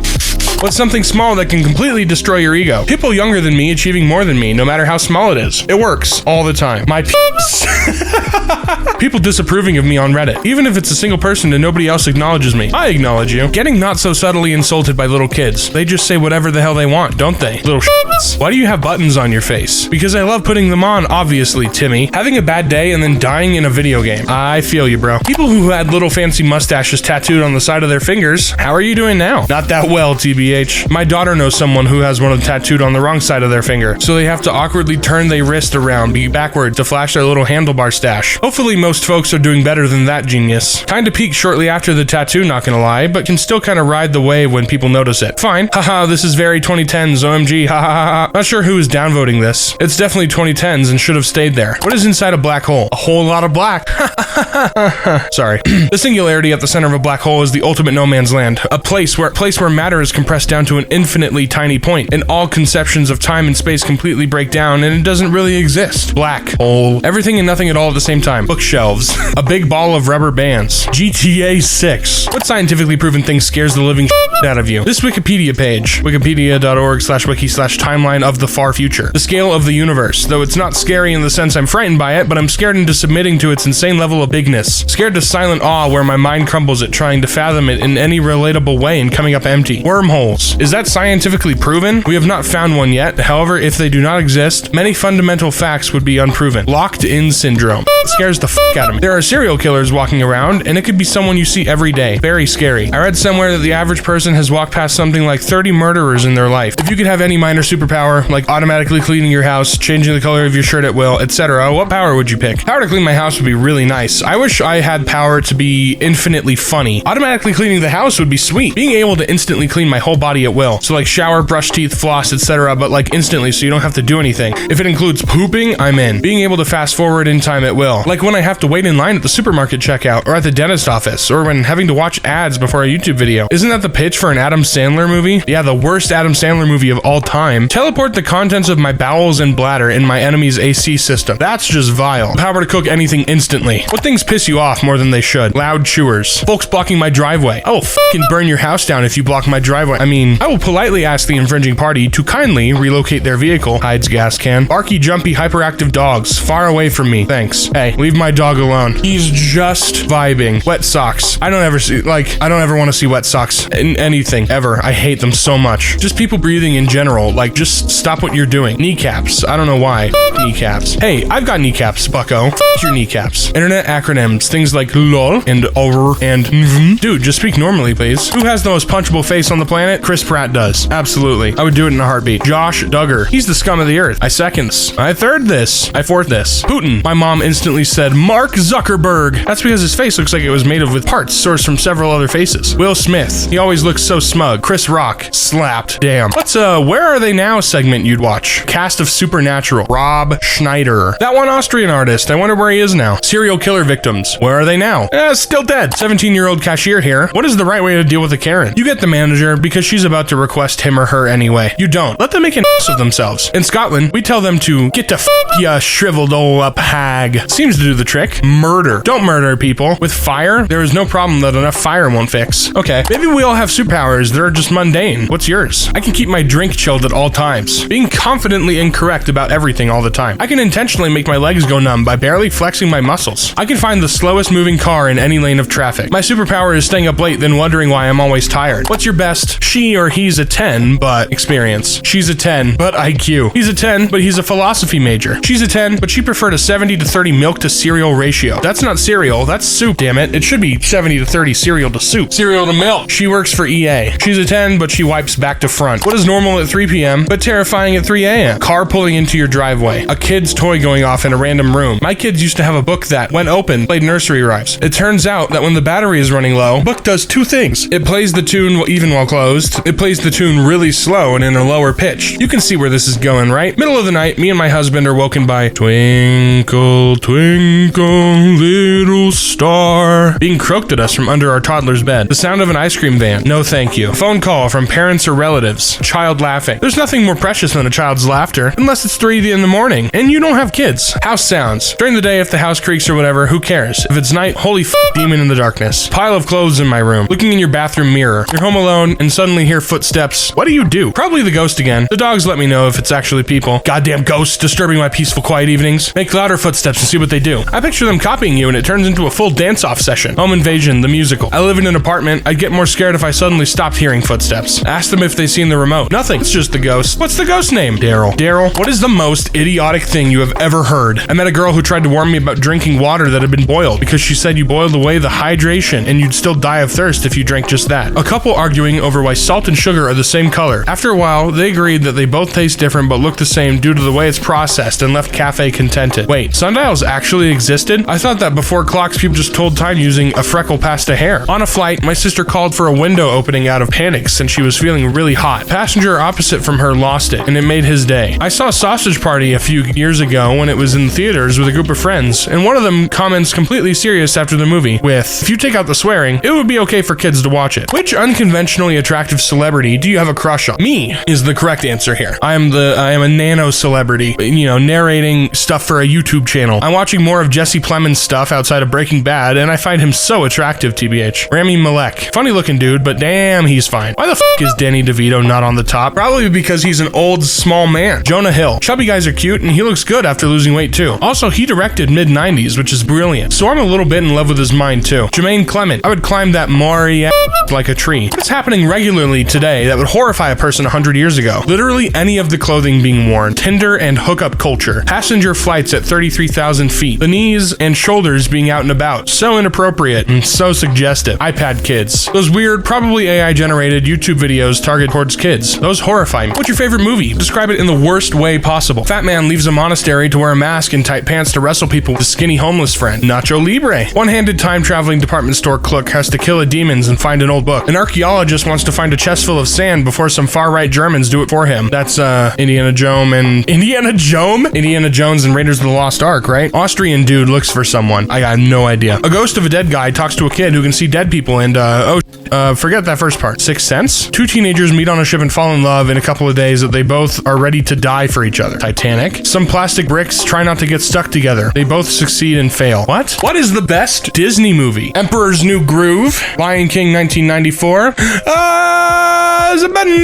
Toy Story. That's not true. The first Toy Story is not good. It's really not. It actually is not a very good movie. Toy Story 3 was good. Toy Story 2 was alright too. Hunchback of Notre Dame, that's a good one. Cool Runnings, never heard of it. What subject are you always ready to argue about and why? Pizza doesn't belong in pineapple. I'm fine with pineapple on the pizza. Pizza doesn't belong in the pineapple. How do you even bake that? Is this hell? My eyes have been opened. Daylight savings time is horrible, but permanent daylight time might be even worse. The answer is standard time, and anyone who disagrees is simply wrong. I don't care which one we settle on. I just want to pick one and stick with it. Sugar is as dangerous and unhealthy as alcohol or tobacco. I'm not going to eat too many M&Ms and wrap my car around a telephone pole. Maths. For the love of all things, 1/4 is not larger than 1/2. It depends. No. Yes, finally someone gets it. Depends. 1/4 of a pizza is larger than 1/2 of a pea. You always gotta be the guy to argue. God, shut up, dude. The existence of ghosts. They don't exist, and anyone telling you that they do is either mistaken, trying to scare or influence you, or is trying to scam you. What song is currently stuck in your head? Oh my god. Oh god. What song is stuck in my head? My Ordinary Life by the Living Tombstone is always stuck in my head. Gangnam Style, Harlem Shake, Kiki, Do You Love Me? Is it too late now to say sorry? If there was a music playlist for people who don't like music, Summertime Sadness, Postman Pat, Postman Pat, Postman Pat and his black and white cat, Never Gonna Give You Up, Never Gonna Let You Down, Candyman, Christina Aguilera. What's something that's not a cult but seems like a cult? Fans of BTS. Any MLM. Any man-loving multi-level marketing. Yep, okay.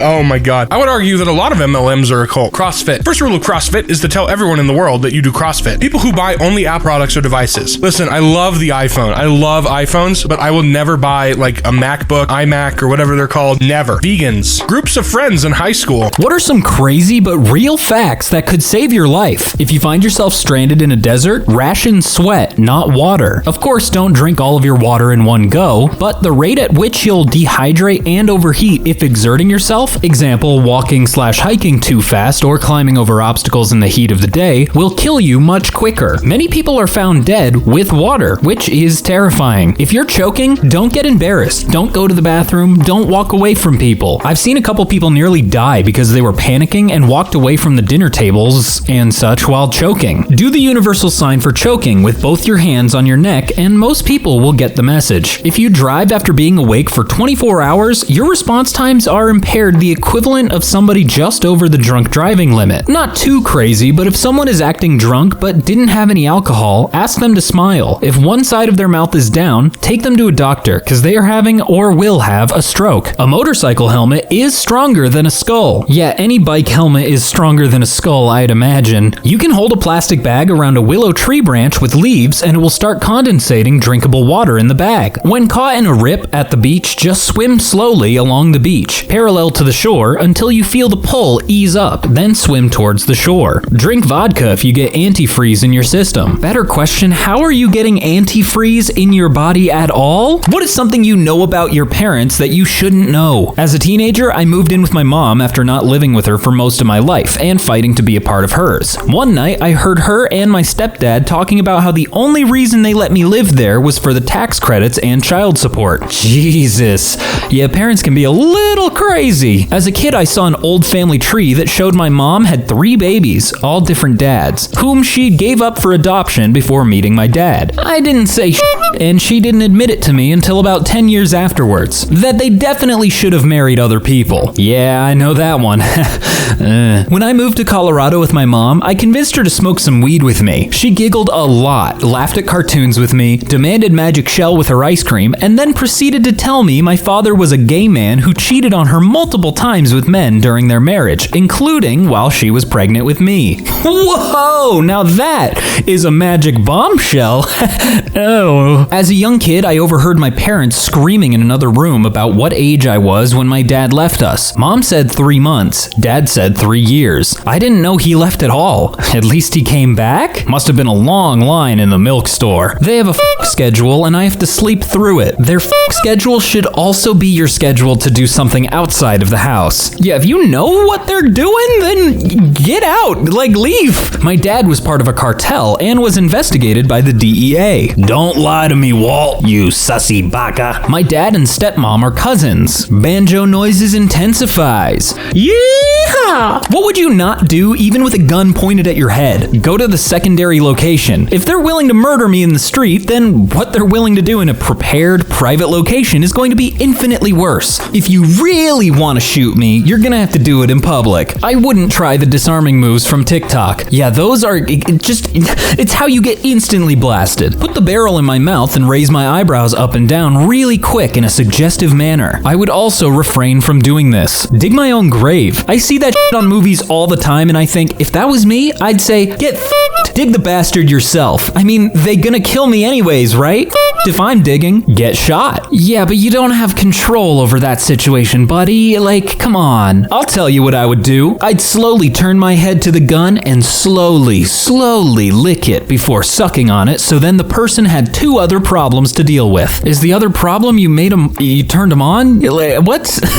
Give you up. They're never gonna let you down, even with a gun pointed at their head. You need to impress a king from the medieval period. What food from the future would you bring him? Give him a Taki. Give him a Taki or a flaming hot Cheeto. His head will explode. Pop rocks might freak them out. Sweet rocks that burst in your mouth? Burn the witch. May we burn her? Jello? How do you store such flavors in gelatin? A pineapple. Pineapples didn't come to England until the Stuart era. I picked this one too. When they finally got them, they were so rare and expensive that people would literally carry them around as a status symbol. Like, yeah, dude, nice jewelry encrusted coat, but have you seen my freaking awesome pineapple? He'd probably lose his mind over a Reese's cup. I don't know, Reese's? doesn't seem that crazy. I guess medieval, they had, what, bread? And that was it? Dippin' Dots. According to their slogan, they're the ice cream of our future. So it'd be extra impressive. Ravioli with cream cheese, savory filling, and butter sauce. Feel like they would have had that in medieval time. They had pasta, so,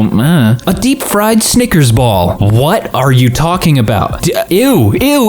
I don't like the idea of that. Do you like cats? Why? I love cats. They're playful and cuddly and require much less attention and care than dogs. If you clean their litter box frequently, they don't smell. On the downside, they do claw furniture and barf up hairballs occasionally, because they are way more tolerable than other human beings. They judge, but in your face. I just do. They are cute, and when I meet one and offer my hand and they give it the sniff and then the gentle headbutt, I feel chosen and like accepted into some secret society, lol. They have fun personalities and are interesting to watch. Still think that letting them roam freely en masse isn't a good idea for nature. They are an invasive species and the most potent killer in the animal kingdom. I like birds, etc. too. Yes, because I appreciate their independence and love it when they demand attention. They're easier to have than dogs. We have both. I love cats. I love every kind of cat. I just want to hug every cat, but I can't. They are so fluffy. Yes, I just think they're neat. You're thinking of potatoes. People who spend more than 5 minutes at an ATM, what are you doing? A study I read about years ago, never confirmed by me, stated that a person using a payphone spent about 1.5 minutes making their call. If another person arrived and stood behind them, the call would last 4 minutes. We are territorial animals. Is someone behind you needing the ATM? Thinking about my life choices, basking in the glow of my vast wealth of like, what, $10 in your checking? Forgot my PIN. Trying to call bank to change my PIN. Inserts new PIN. You can't use your old PIN. That really is it, huh? Every time you forget your password, you'd make a new one. It's like, oh, you already did that one. Can't use that. Trying to figure out the cheat code for infinite money. Hacking into the Pentagon. I'm not sure if you can do that from the ATM, but I appreciate the effort. The same thing we do every night, Pinky. Try to take over the bank. What food is better raw? Figs. I grew up thinking I hated figs, but that's because I only ever had fig preserves. I had a fresh fig from a fig tree yesterday, and it was incredible. Almost life-changing. And the way it looks like an alien mouth with dozens of teeth when you open it only adds to the appeal. That sounds horrifying. Fresh fruits. Okay, yeah, easy answer. Move on. Fruits are presumably the most prevalent, or, if you like, sushi. Now that would be my answer. I love raw green beans. They're much sweeter and have a nice crunch. I read something about not eating them raw, or only in moderation, because of lectins, but I'm too lazy to look it up. So, word of caution. Lettuce. Who cooks lettuce? Yeah, right? Like, that doesn't happen. Watermelon. Who the fuck cooks melons? Again, yeah, are people doing it? Ice. What do you mean? Grilled ice isn't great? I'd rather have an ice cube steak. Very rare. Carrots. Love them raw. Hate them cooked. Cooked carrots can be fine, but just don't make them like soft and mushy. It's ugh. For people saying cookie dough, have you ever walked into the kitchen when they're being cooked and eaten a fresh baked chocolate chip cookie out of the oven? That is true. There's no feeling quite like it. Gamers of Reddit. What's a gaming mechanic that you find really annoying? When a game has night cycles, night vision, but AI sees everything as if it's broad daylight. Worse, they can see you through 1 pixel of foliage like they see 100% of you. These things just punish the player for not being a machine. Yeah, I'm mostly talking about Arma. When you accidentally go the right way in a dungeon and get locked out from backtracking. I wanted to check for treasures in the dead ends. Guess not. Only getting the most fun powers in a game 30 minutes before the end. Unskippable cutscenes after dying multiple times. They just really gotta pound it in that you suck, you know? In horror games, when they give you an asthmatic's level of cardio. Yeah, literally running for 2 seconds. I mean, in real life, that's kinda true, but come on, let me run. Pay to win. Yeah, this one is an immediate game killer. That or loot boxes that, like, give you required things to win. Tutorials you can't skip. I do not need to be told how to pull out my weapon. This is the 15th time I've played this game. Please let me skip past the tutorial. Required grinding. It's more like work than a game. Seriously, when a game feels like a chore, I'm out. I wish I learned this early with Destiny 1. I played that game so much. Thank God I broke the curse with Destiny 2. Daily missions and persistent worlds. I should be playing your game because I want to, not because I have to just to keep up. Once again, I will say that is just Destiny.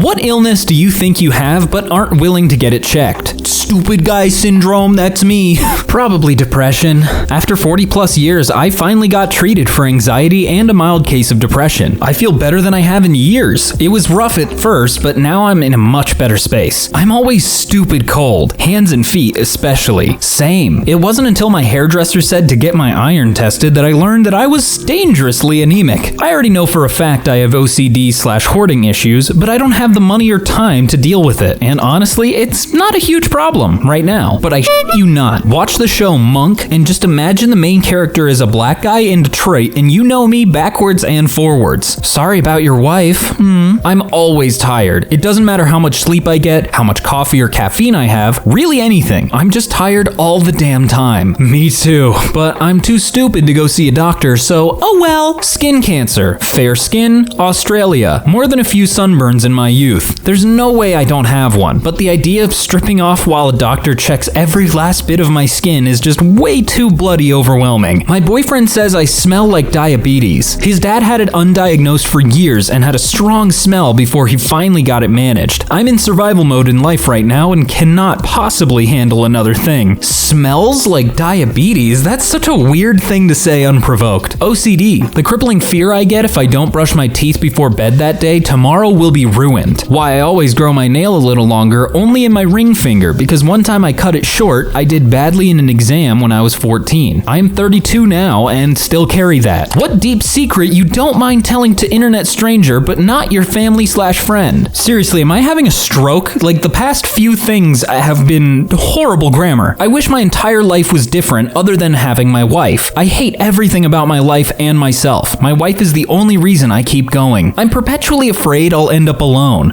I have a great family and a good group of friends, but I wake up every day thinking it's me against the world. I think that's a pretty common feeling. Most of us feel that way. During a low point in my life, I started writing an erotic fiction novel online. For characters, I literally just use people from my life, girls I've had crushes on, etc. Their names, just first names, personalities, and descriptions are exactly the same as their real-life counterparts. I did it because I was too lazy to create my own characters' names, and I didn't think anyone would read it. Thousands of people have read it. I'd delete it, but I can't remember my password to get the story taken down. So yeah, nothing I can do about it now. At least it wasn't a self-insert, then it'd be easier to trace it back to me. Edit. Why is this my most upvoted comment? I literally came back after months of not using this account, and this immediately happens. If I had the money, I would be fucking gone and left everyone behind. No hint to anyone, just gone, and never to be seen again. Nothing but fucking burning ground behind me as I tell every single person I know to fuck off. Oh, you seem like a fun person to be around. I'm so afraid of losing everything I've built and have gotten over the years that I've become extremely possessive of everything I own and get extremely jealous and worried about the guys on my girlfriend's social medias. A crack team of miners, engineers, and scientists have finally found a way to tunnel deep into the Earth's core. Inside, they find a small piece of paper. What is written on it? Expires on January 23rd, 2023. We've still got a year. It's fine. Under penalty of law, this tag not to be removed except by the consumer. Well, I guess technically we are the consumer, right? Mission accomplished. Race, human, will now be moved onto the next round. Thank you, Mario, but our princess is in another castle. Oh, sorry. 42. But what was the question? The question is in Mars's core. You just lost the game. Aw, shut up. A shadow moves in the dark. We cannot get out. They are coming. I owe you one molten core. Wouldn't the implications of that mean that we do not have a molten core, so our Earth should be crumbling right now, huh? Earth Wi-Fi password 34RTH. A genie grants you 3 wishes, and your goal is to obtain more wishes through a loophole in his system. You may not wish for the power to grant more wishes. What do you wish for? I wish for the genie to forget how to count. Every time I make a wish, I want you to think that it's my first wish. You know, that could actually work, potentially. I mean, I don't know genies. I didn't go to genie school, so. More genies. You gotta remember, though, you gotta be more specific with your wishes, because they could just, make more genies, but they're spread around the world like Dragon Balls. Assuming that there's nothing bad coming out of these wishes, I would wish for him to grant me the power to fulfill my own wishes. That way I can wish for anything, no matter what. You've already got the power to fulfill your own wishes, champ. Thanks, Dad. First wish would be to abolish all bans on certain wishes. Second wish would be infinite wishes. What is something you can never say no to? because I'm lame. Watching La La Land I'll watch that shit forever. Free money. Well, yeah, of course. A nice round of nostalgic Mario Kart Double Dash. Ooh, that reminds me, I should probably plug in the good old GameCube. A nap, some fresh cookies/brownies, a few other things between the wife and I. Oh, interesting, Big Daddy. Okay, all right, you gotta calm down. A good hamburger, but it really depends on where you're getting it though. Some alone time, maybe a nap. As long as I'm by myself, I'd probably take it. Hugs. I love hugs. LOL. I can be down for some hugs, but don't touch me. Staying in over going out every time. If I can choose to stay in, you know I'm not going anywhere. A pay rise. I can't imagine a single person on earth that would deny a pay raise. McDonald's French fries. While McDonald's is kind of trash, their French fries are still really good. What did you hate until you tried it? Flying in a plane. I still hate heights, but man, is the feeling of the takeoff and landing cool. Landing is not so much my favorite, but flying is really fun. Worcestershire sauce. I always smelled it in my sister's food and was put off. Now it's like crack to me. Kimchi. I don't want to try it at all, but when I tasted it, it is good. 52. Just this year, I discovered I like avocados and sushi. A classic caterpillar roll is pretty supreme. Hummus. It's really good for blended up chickpeas. Sobriety. You know what? This is actually a really good answer. Good job. Mayo. I thought I hated it, despite never really trying it, until I got pregnant with my son, and I accidentally got a sandwich with mayo on it. All of a sudden, I loved it. Miracle Whip, though. Also, I don't like spinach or artichokes, but I love spinach and artichoke dip. I'm kind of the same way with like ketchup. I'm not a big fan of tomatoes, but I love me some ketchup. Garlic bread. This looked bad? You poor thing, what horrible things have happened to you? What is the creepiest thing you found in a forest? In the middle of nowhere, numerous miles from any sign of humanity, there was a perfectly maintained two-seater outhouse. It stood in the center of dense overgrowth and trees, not a hint of footprints and not remotely near any path or trail, just there by itself, painted and cared for, unused and supplied with toilet paper and magazines. As I once described, from the look of the ground surrounding the outhouse, no one had stepped foot there in a very long time, yet there it was, available for use. Yeah, if you don't have a picture of that, I don't believe you. You're a liar. An abandoned long-term campsite with a dog skeleton still chained to a tree. Poor thing probably starved to death. Oh, come on. You gotta bum me out. 3 piles of stones outside my tent. This should have more upvotes. Humans are the scariest thing to encounter when you think you're alone. No, piles of stones, not humans. Piles of humans would be a lot scarier. An abandoned church with boarded up windows in the middle of nowhere. It just felt very wrong and creepy. Isn't that where they end up in like the Blair Witch movie? A 200-pound snapping turtle covered in moss and weeds growing on its shell. I'm sorry, 200 pound? What did you find, Bowser? Not really creepy, but way out in the woods of our old abandoned family farm, I found what looked to be 4 old circles of stones, roughly the size of adult graves, and 2 smaller ones like child-sized. I at least assume they are graves, but it's been in my family since the 1900s and wasn't any of ours. But seriously, no one ever goes out there except me, so I would not be surprised to find a body someday. Just be careful it doesn't become your body in those stone circles. One of those Russian dolls that when you open them, a smaller one is inside. Opened it and no smaller doll. Very disappointing. What is your opinion on nudity in movies? Very nice, yes.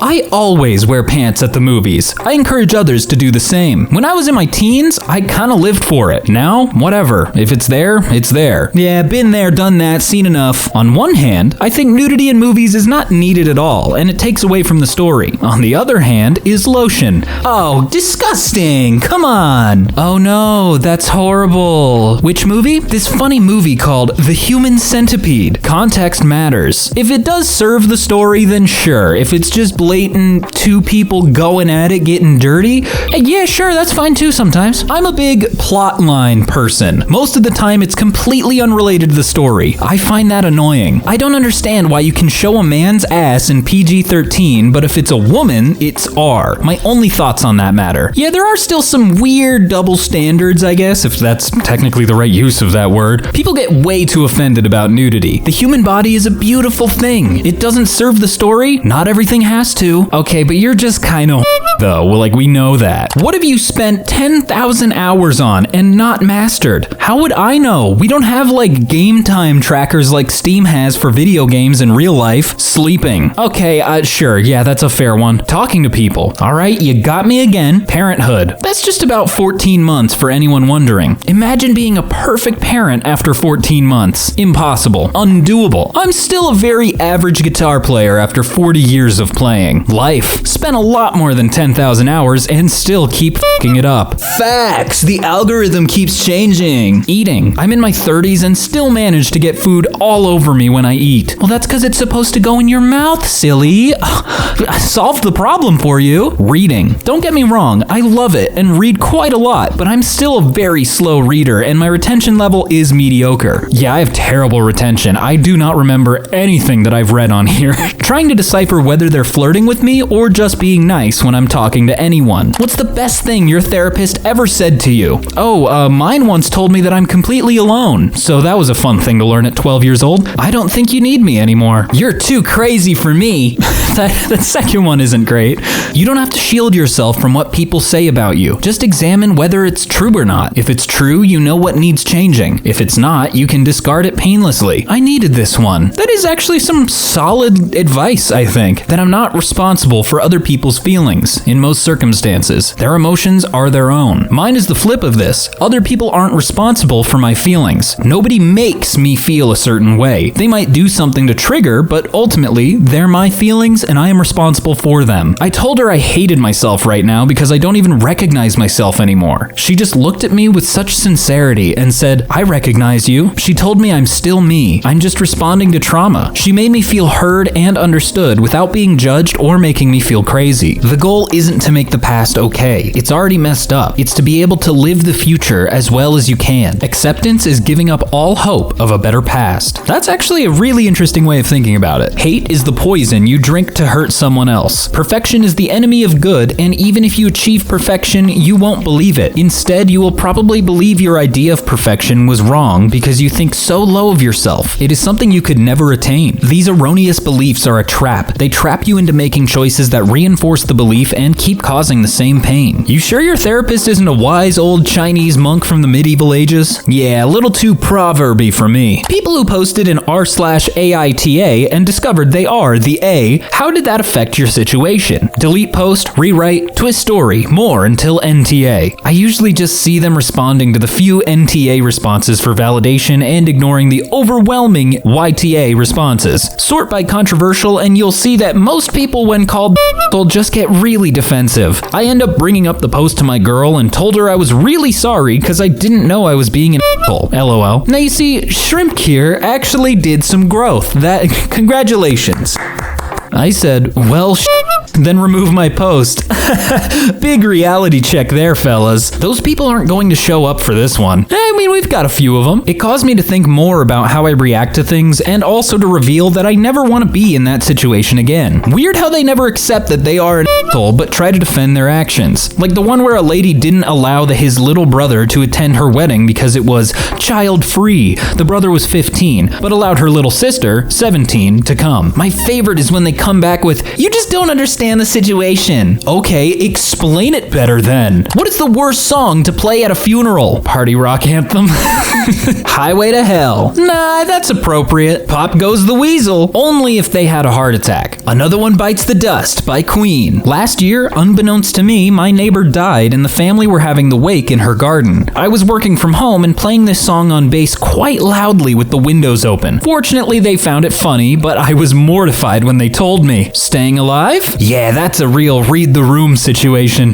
Ding dong, the witch is dead. Which old witch? The Wicked Witch. Celebration by Kool and the Gang. Only if they were like a really bad person is that one okay. It's About Damn Time by Lizzo would be a bad choice. Or WAP. I don't know, man. I'd be fine with that playing at my funeral. Typically, funerals honor the dead guy in some way, and I feel like that would be the highest of honors. I doubt Walking on Sunshine would be well received. Alright, but y'all aren't thinking about what if these are these dead people's favorite songs? Then it's appropriate, right? Bring Me to Life by Evanescence. Wake me up, it's I can't wake up, wake me, save me. playing Drop It Like It's Hot while lowering the casket into the ground. Nah, that just seems fun. Cooks of Reddit, what ingredients blow your mind? Salt and pepper are so stupidly simple, but they are so vital and important. Smoked paprika in anything Tex-Mex. Smoked paprika in anything. The difference between using vanilla extract and vanilla beans in a baking project is astounding. Beans are expensive, so I tend to save them for special occasions, but it really does add extra flavor. Turmeric and cumin, they're the secret touch to a lot of things I do. Fresh rosemary, garlic powder, and cumin. So simple yet so strong. One of my old roommates was a chef, and he did suggest that cumin it's the secret for so many things, but not everything.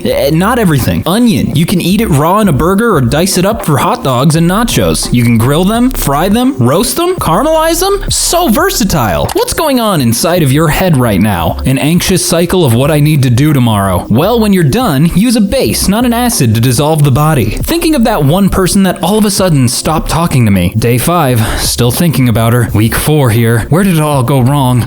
A lot of f***ing depressing things. Was gonna type some shit, but seems the other chronically depressed fools got me covered. F*** all of you doll-lickers. What is that insult? Doll-lickers? What is that? I hope I get some bitches before I die. Good luck there, bud. Zombie, zombie, zombie, it's in your head, in your head. Oh, okay, I get it now. I get it. I should eat more of those sliced pickles in the fridge. They were really good. What were you into as a kid that you still are at your current age? Lego. Well, yeah, Legos are timeless. They break generations. Pokemon. I was 12 or 13 when Red and Blue came out. Can't wait till Violet comes out in November. Despite how some people may feel, I like Professor Giga Chad, the Protogen Legendary is great, and the new gimmick looks fun. Video games. Well, okay, go in more detail. What video game specifically? Super Mario series. I've definitely taken a little bit of a downturn, but Galaxy will forever be the GOAT. I began playing guitar in 1966. I still play guitar, but are you good at it? Breathing was, and still is, kind of important to me. What do you know? Breathing's overrated. What human experiment would you carry out if it was legal? So, the running theory on what's called hysterical tickling, which is the ticklishness you have when somebody is actively trying to tickle you versus the kind you get from a bug crawling on you,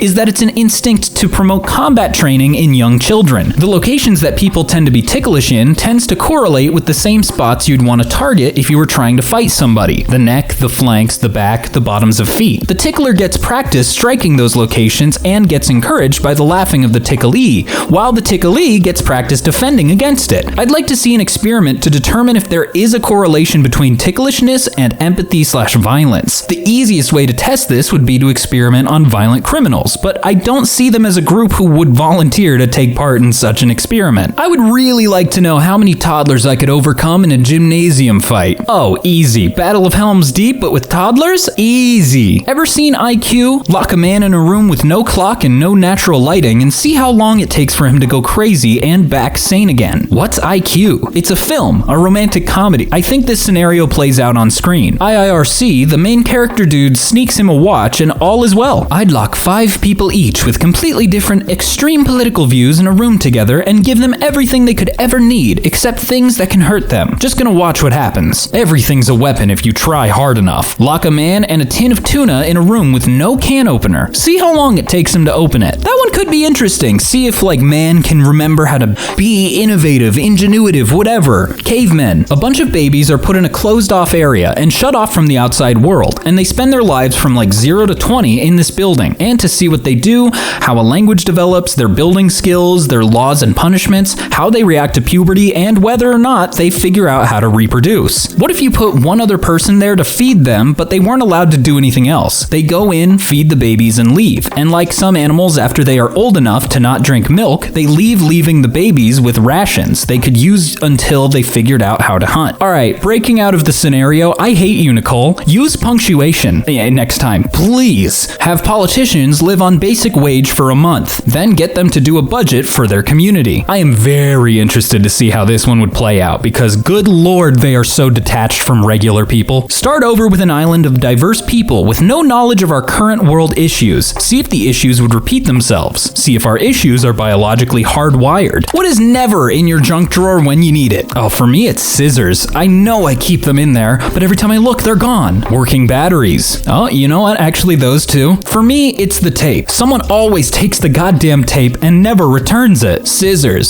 See, I'm not the only one with this problem. The thing I'm looking for. Well, of course, Poncho. Of course you can't find it. Super glue. That is a universal, huh? Everyone has super glue of some kind in their junk drawer. No clue why, but you just have it. A freaking pen that works. This one kills me when I need to, sign my checks from work. The correct size rubber band. Weirdly, I don't think I have any rubber bands in our junk drawer. A Sharpie. I live by myself, and for some reason, my Sharpies just up and vanish. I'll buy a pack of 5, and within a month, they're just gone. Have you checked in between the couch cushions, or if you have cats, they have it. They took it. Organization. Well, yeah, what's the point of a junk drawer if you're just gonna organize it and clean it? What food do you swear people only pretend to like? My opinion, caviar. There's no way people actually enjoy caviar. They're all faking it. As a Swede, surströmming. Is this the canned horror fish? Yes. Do not smell it. Especially, do not smell it from the can.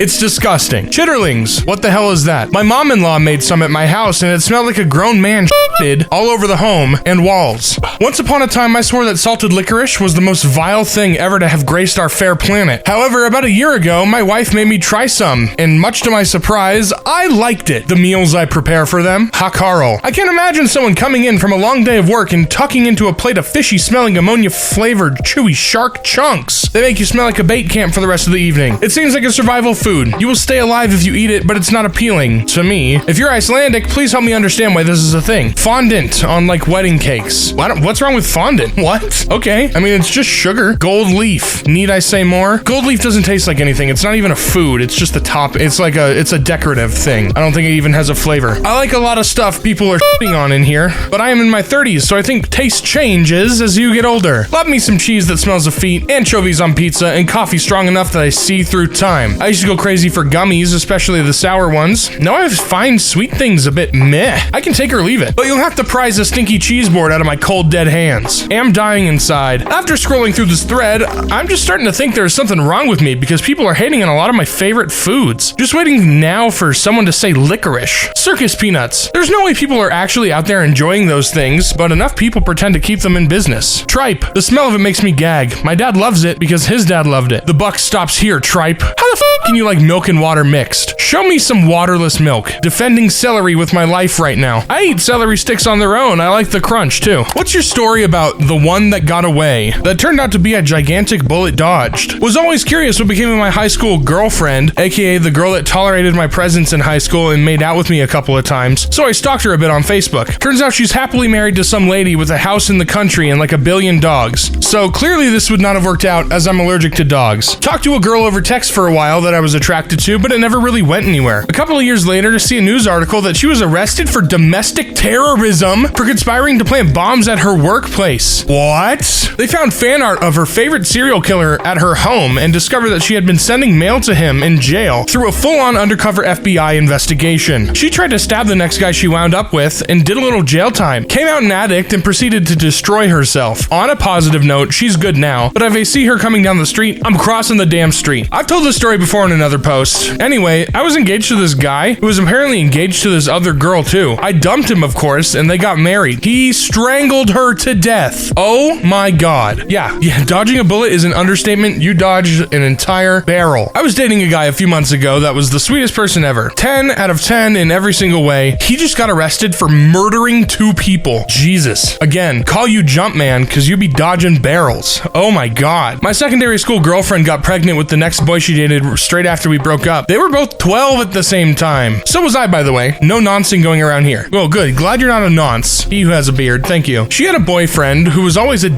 to everybody. All our mutual friends agreed that she should break up with him. After some time, she realized he was a bad dude and told us she was close to ending things with him. Then she got really flirty and forward with me, and I was into it. She even told me she wanted to kiss me. I told her to dump the other dude first, then we could give things a try, and I liked her too, so I would look forward to it. She did dump him, him, and I asked her on a date. Suddenly, I was a creep and a bad guy, and if she had any interest in me, I was wrong. I'm pretty sure I'm the bullet in this scenario. Does the one that got away apply to non-persons? There's this one photography gig in the mountains I really wanted to attend, but I slept a little too late and forgot to borrow hiking boots. 7 people died in a flash flood. We lived in separate states where we met, but fell pretty hard and fast for each other, and so took turns visiting the other for several months. It was pretty unsustainable, so we called it quits. Then he started a podcast, and I listened to part of an episode, and it was fucking awful. Like really, really bad. Which celebrity everybody likes, but you're pretty much sure is a psychopath? Scrolling through the comments, I got a serious feeling that a lot of people here have reading comprehension problems, because being a psychopath does not equal being an asshole or being unlikable. That being said, Tom Cruise being the top comment is absolutely deserved. Tom Cruise. Sharon Osbourne. She claims she once forced an assistant into a burning building to save her family's artwork collection from a house fire. After public backlash, she then changed her story and said she actually fired him 15 years after the incident. Some people still like James Charles. You're right, that dude's a freaking child predator. Get that guy out of here. Travis Scott and Kylie Jenner look kind of creepy. Something about them, like they're doing a lot of drugs and having mental issues. Demi Lovato. Basically, almost everyone likes her now that she's releasing a song about grooming, but she just doesn't seem right to me. Like, something is just off. Nick Cannon. Dude is procreating with as many women as he can as fast as he can. It's wild. I have an unsubstantiated yet critical fear of Nick Kroll. Something about his face seems like the last thing I'd see before death in his basement. Oprah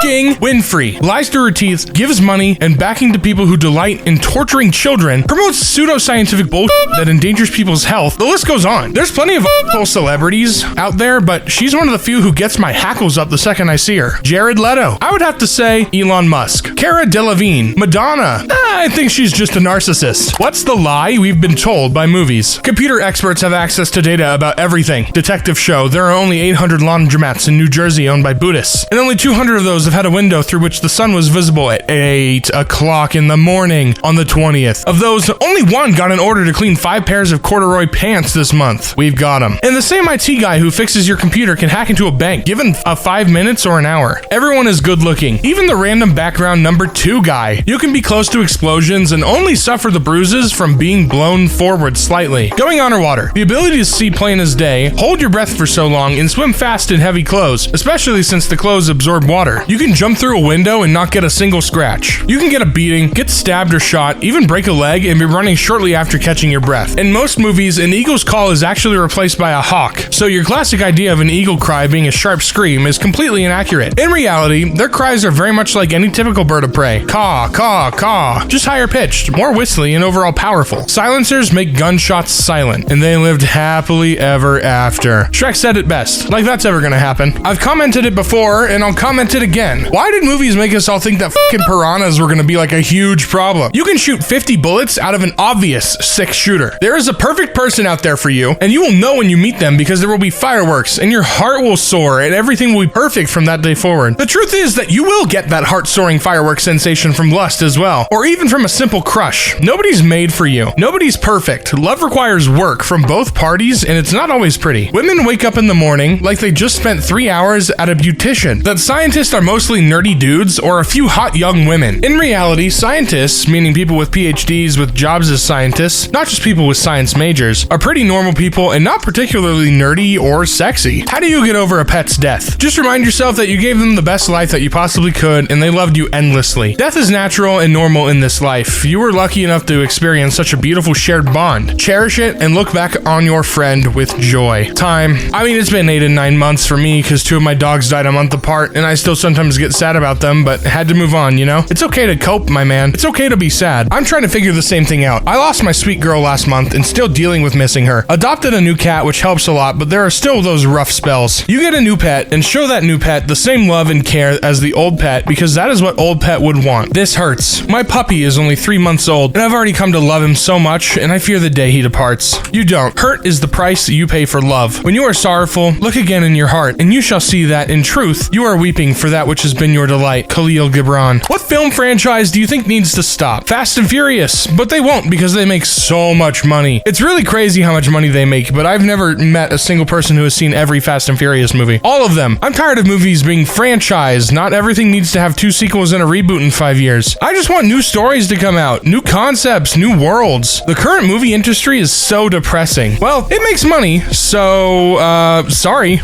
Terminator. Jurassic Park. I just wish there were other dinosaur movies made. Pirates of the Caribbean won't need another entry. They need to stop John Wick before they ruin it. Modern SpongeBob. Sometimes things just need to die. Star Wars. I actually agree with this one. Fantastic Beasts. Fantastic Beasts should not have even happened to begin with. You know, none of the Harry Potter stuff should have happened to begin with. That's a whole can of worms. Anything related to Despicable Me or Minions. What hobby or interest that someone has would make it impossible for you to be around them, and why? I like guns, but the gun community is insufferable. Crypto. Most of the crypto bros I've met were just insufferable people who they thought were just an inch away from being rich. Obsessed with knives to the point where they store them under your bed. Taxidermy. I've always found it very unsettling. People who collect or mix their own perfumes. I have migraines and scents are a big trigger for them. Just walking by the Macy's counter can cause one. I'm not sure it would be totally impossible, but if they love to go to crowded parties, drink a lot, I get super stressed and bad anxiety. Hey, are you impersonating me? Making TikToks or Reels. Only the lip syncing and acting ones, or the influencer kind of TikToks. Anything obnoxiously loud in public. I just know you're an asshole if that's your kind of style. Cars with V8 engines trying to break the world record for most decibels emitted by a motorcycle exhaust. ATVs on streets and roads bringing loudspeakers into public spaces. Laughing painfully loud. Anything loud at night in residential areas. Anything of the sort, I fucking hate it. Mediocre freestyle rapping everywhere. Sorry, I think Harry Potter fans are insufferable. And you'd be correct, they really truly are. What's the weirdest smell that you love? Diesel. WD-40. Freshly printed paper, like in a new book. Smells really nice. Acetone. My dad works at the town's transfer station and takes a shower there, so his truck always smells like the soap they use there, mixed with fast food. I don't know, it's a weird smell, but it smells like my dad. Balls. Fresh tennis balls. Yes, especially when they're sweaty. I mean the tennis balls. People are the weirdest. New tires. Computer store. I don't know about that one. That one smells like no deodorant. Male body odor in small amounts. Like right after the gym, it smells manly and awesome. Now, if you haven't showered in a day or so, blech. The smell just before a thunderstorm is coming. Oh, man, that's the best. The smell of rain is so nice. Oh my god, I can't stop thinking about it. The best of the best. What are you embarrassingly bad at? Dancing. Sem. Flirting. To be honest, I can remember the last time I flirted with someone. I'm not sure I know what that word means anymore. When I was around 18, I became aware of what married status was. I've always interpreted it as a martial position, like in martial arts for some reason. On my first few job applications, I wrote yellow belt instead of single because I studied karate when I was younger. Basically everything. My job. I fear every moment I will be found out. Remembering the most basic words. I have an advanced vocabulary, which I'm very proud of, but anytime I try to use it, I'll forget the word and my whole attempt to impress someone will be shot down. Initiating conversations. Anything that is considered a sport. Remembering all 12 months in the correct order. I'm in my 30s, yet I still can't do it. If someone asks me what the 5 month is, I'll just stare at them blankly. I don't know why I can't remember this.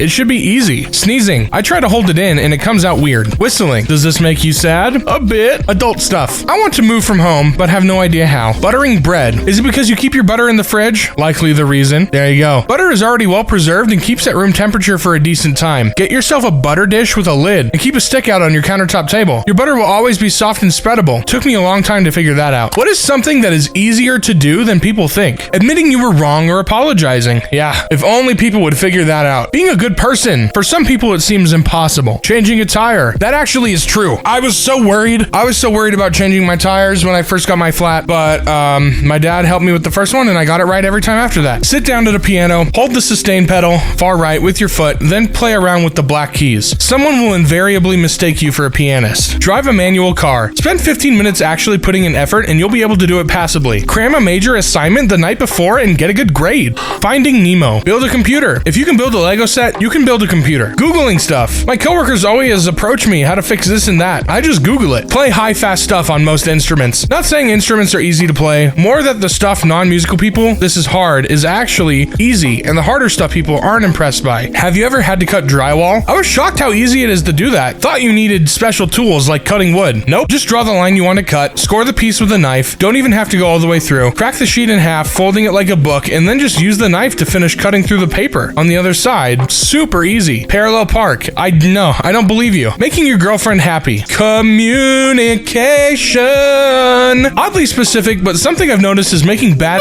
wooden swords. Literally 2 hours max to draw it, jigsaw it out, grind, sand, and spray paint. That's literally it. Now you have a very good LARPing decorative training sword. Cooking. That's true. Men. 1. Learn to cook. Everyone else also learn to cook. Cooking is easy. I can do it. If I can do it, you guys can do it. Painting tiny Warhammer models. It doesn't take too much practice to paint something you'd be proud of. Modern paint ranges are incredible and help with some of the hard yards when it comes to shadowing, highlighting, and details. Casting staff or directors in general, how awkward is it to hire people for unattractive characters as in their whole role is being fat or ugly? You know, I was thinking about it, and personally, I'd be happier getting a role for being fat or ugly than losing a role for not being attractive enough. I've been a professional actor for over 20 years, and I can say, not awkward at all. I read that the actress that played Dolores Umbridge was told by friend, OMG, you would be perfect for that role. And then she read that Umbridge was described as toad-like in the books and was like, wow, thanks. Ugly people who become actors have transcended attaching their ego to their appearance. To actually answer the question that nobody has directly, not awkward at all. People will absolutely jump at the chance to be the ugly one. They don't really care. It might be awkward mentally for them, but it's nothing personal and they know it. Just another job opportunity. Like a classic meme goes, if someone paid you $200 but had to call you ugly, would you take it? Of course. I'm ugly, not stupid. TV ugly is not the same as actual ugly. What is a seemingly mundane question you can ask someone that will tell you a lot about their personality? What does HP stand for? Hit points. Is it not? Right? That's what it is in Pokemon, at least. Favorite compliment they've ever received. Tells you a lot about what people think of themselves and what they tend to value. What do you know Tim Curry from? Who is Tim Curry? I feel like I know him. I don't know. Do you prefer night or day? What would you do if you won the lottery? For me, it's a non-invasive way of listening to people's attitudes on finance in general, and also how they feel about the rich. Does Mike Wazowski blink or wink? He blinks. What book would you like to live in? What was the last thing you did that gave you childlike joy? Saving this thread for my next human interaction. I foresee much less awkward silence. Wish me luck. What innocent search turned out to be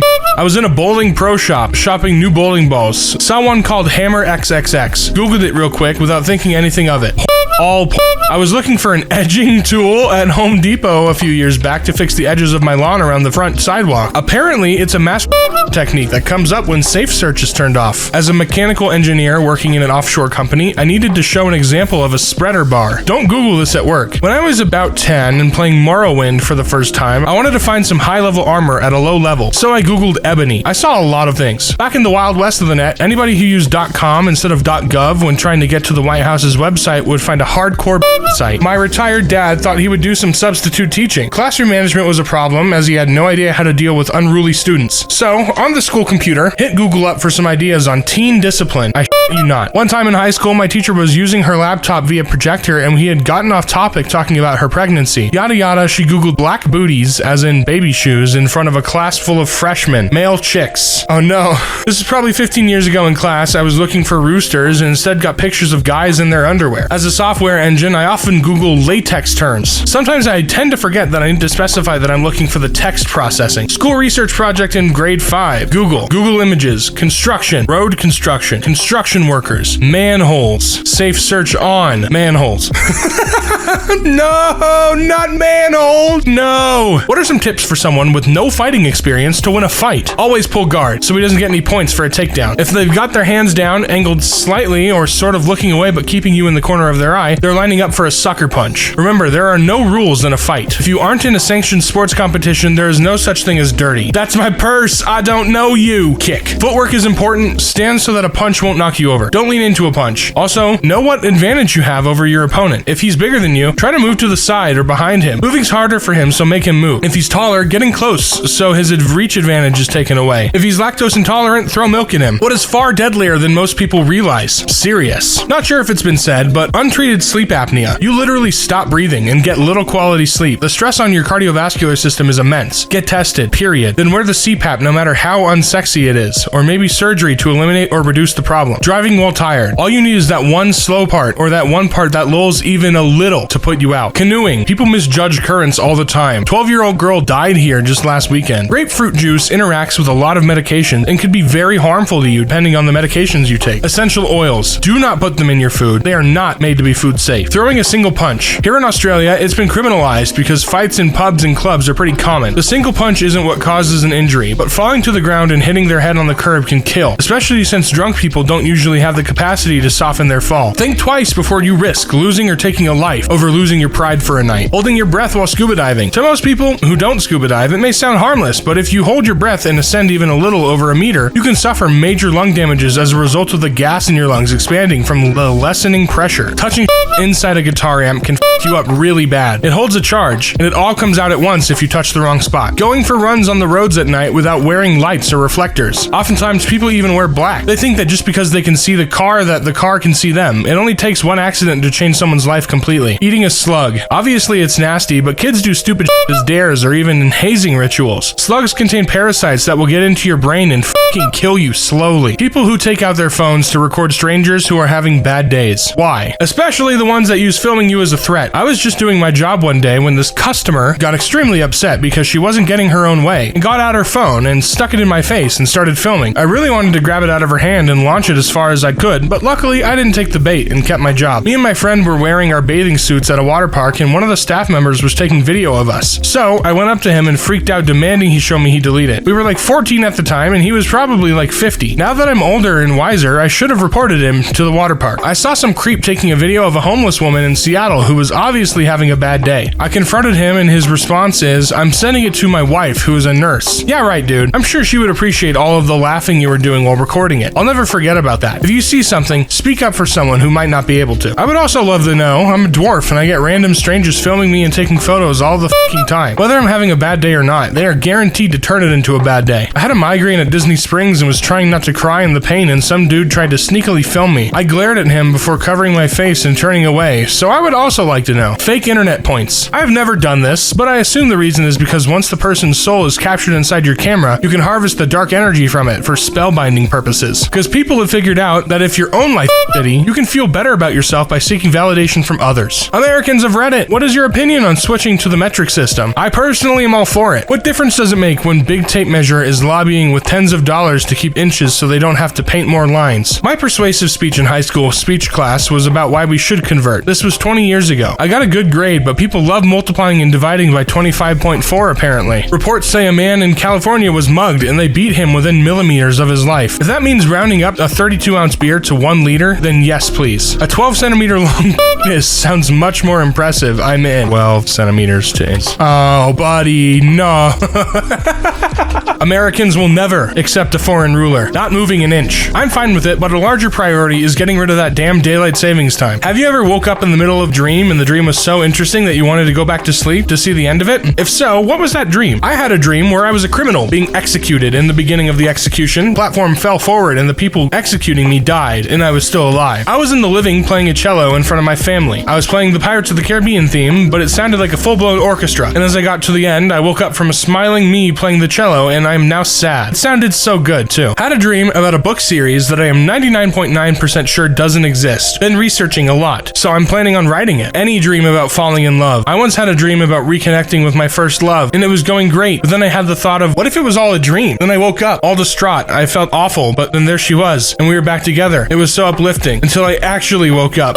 What a way to play with your own emotions. Holy shit, dude, I'm so sorry. I was stranded on an island. The dream felt like it lasted several days, so I wanted to go back to sleep and see if I survived or not. Actually did see the dream again. I survived and escaped on a boat and found a giant cargo ship. I remember me screaming, "Hey, boat!" over and over, and then it cuts off to me just walking around on the boat. Pretty odd, but it was interesting. I have lots of dreams that involve my grandfather who raised me. It used to upset me a bit because I could never go back to the dream or control when they occurred, but eventually I learned to appreciate them. He walked on from life 20 years ago, but it's really nice to see him every now and then, even if it's only in my dreams. I do it all the time. Last night, I dreamed I was on a luxurious cruise ship, the husband and my friends. We were just hanging out in different bars on the ship and going out to the deck to watch as the ship arrived at a tropical port. It was great, but I woke up before I knew where we were. I think that was the point of the dream. I'm happy, secure, but have no idea where the ship is going. The ship representing life, or the world, I guess. Yes, I dreamt I had a hot girlfriend. I was cuddling her in the bathroom, bizarrely, and was about to say, "I love you," when I woke up. Felt so real. I couldn't get back to the dream, though.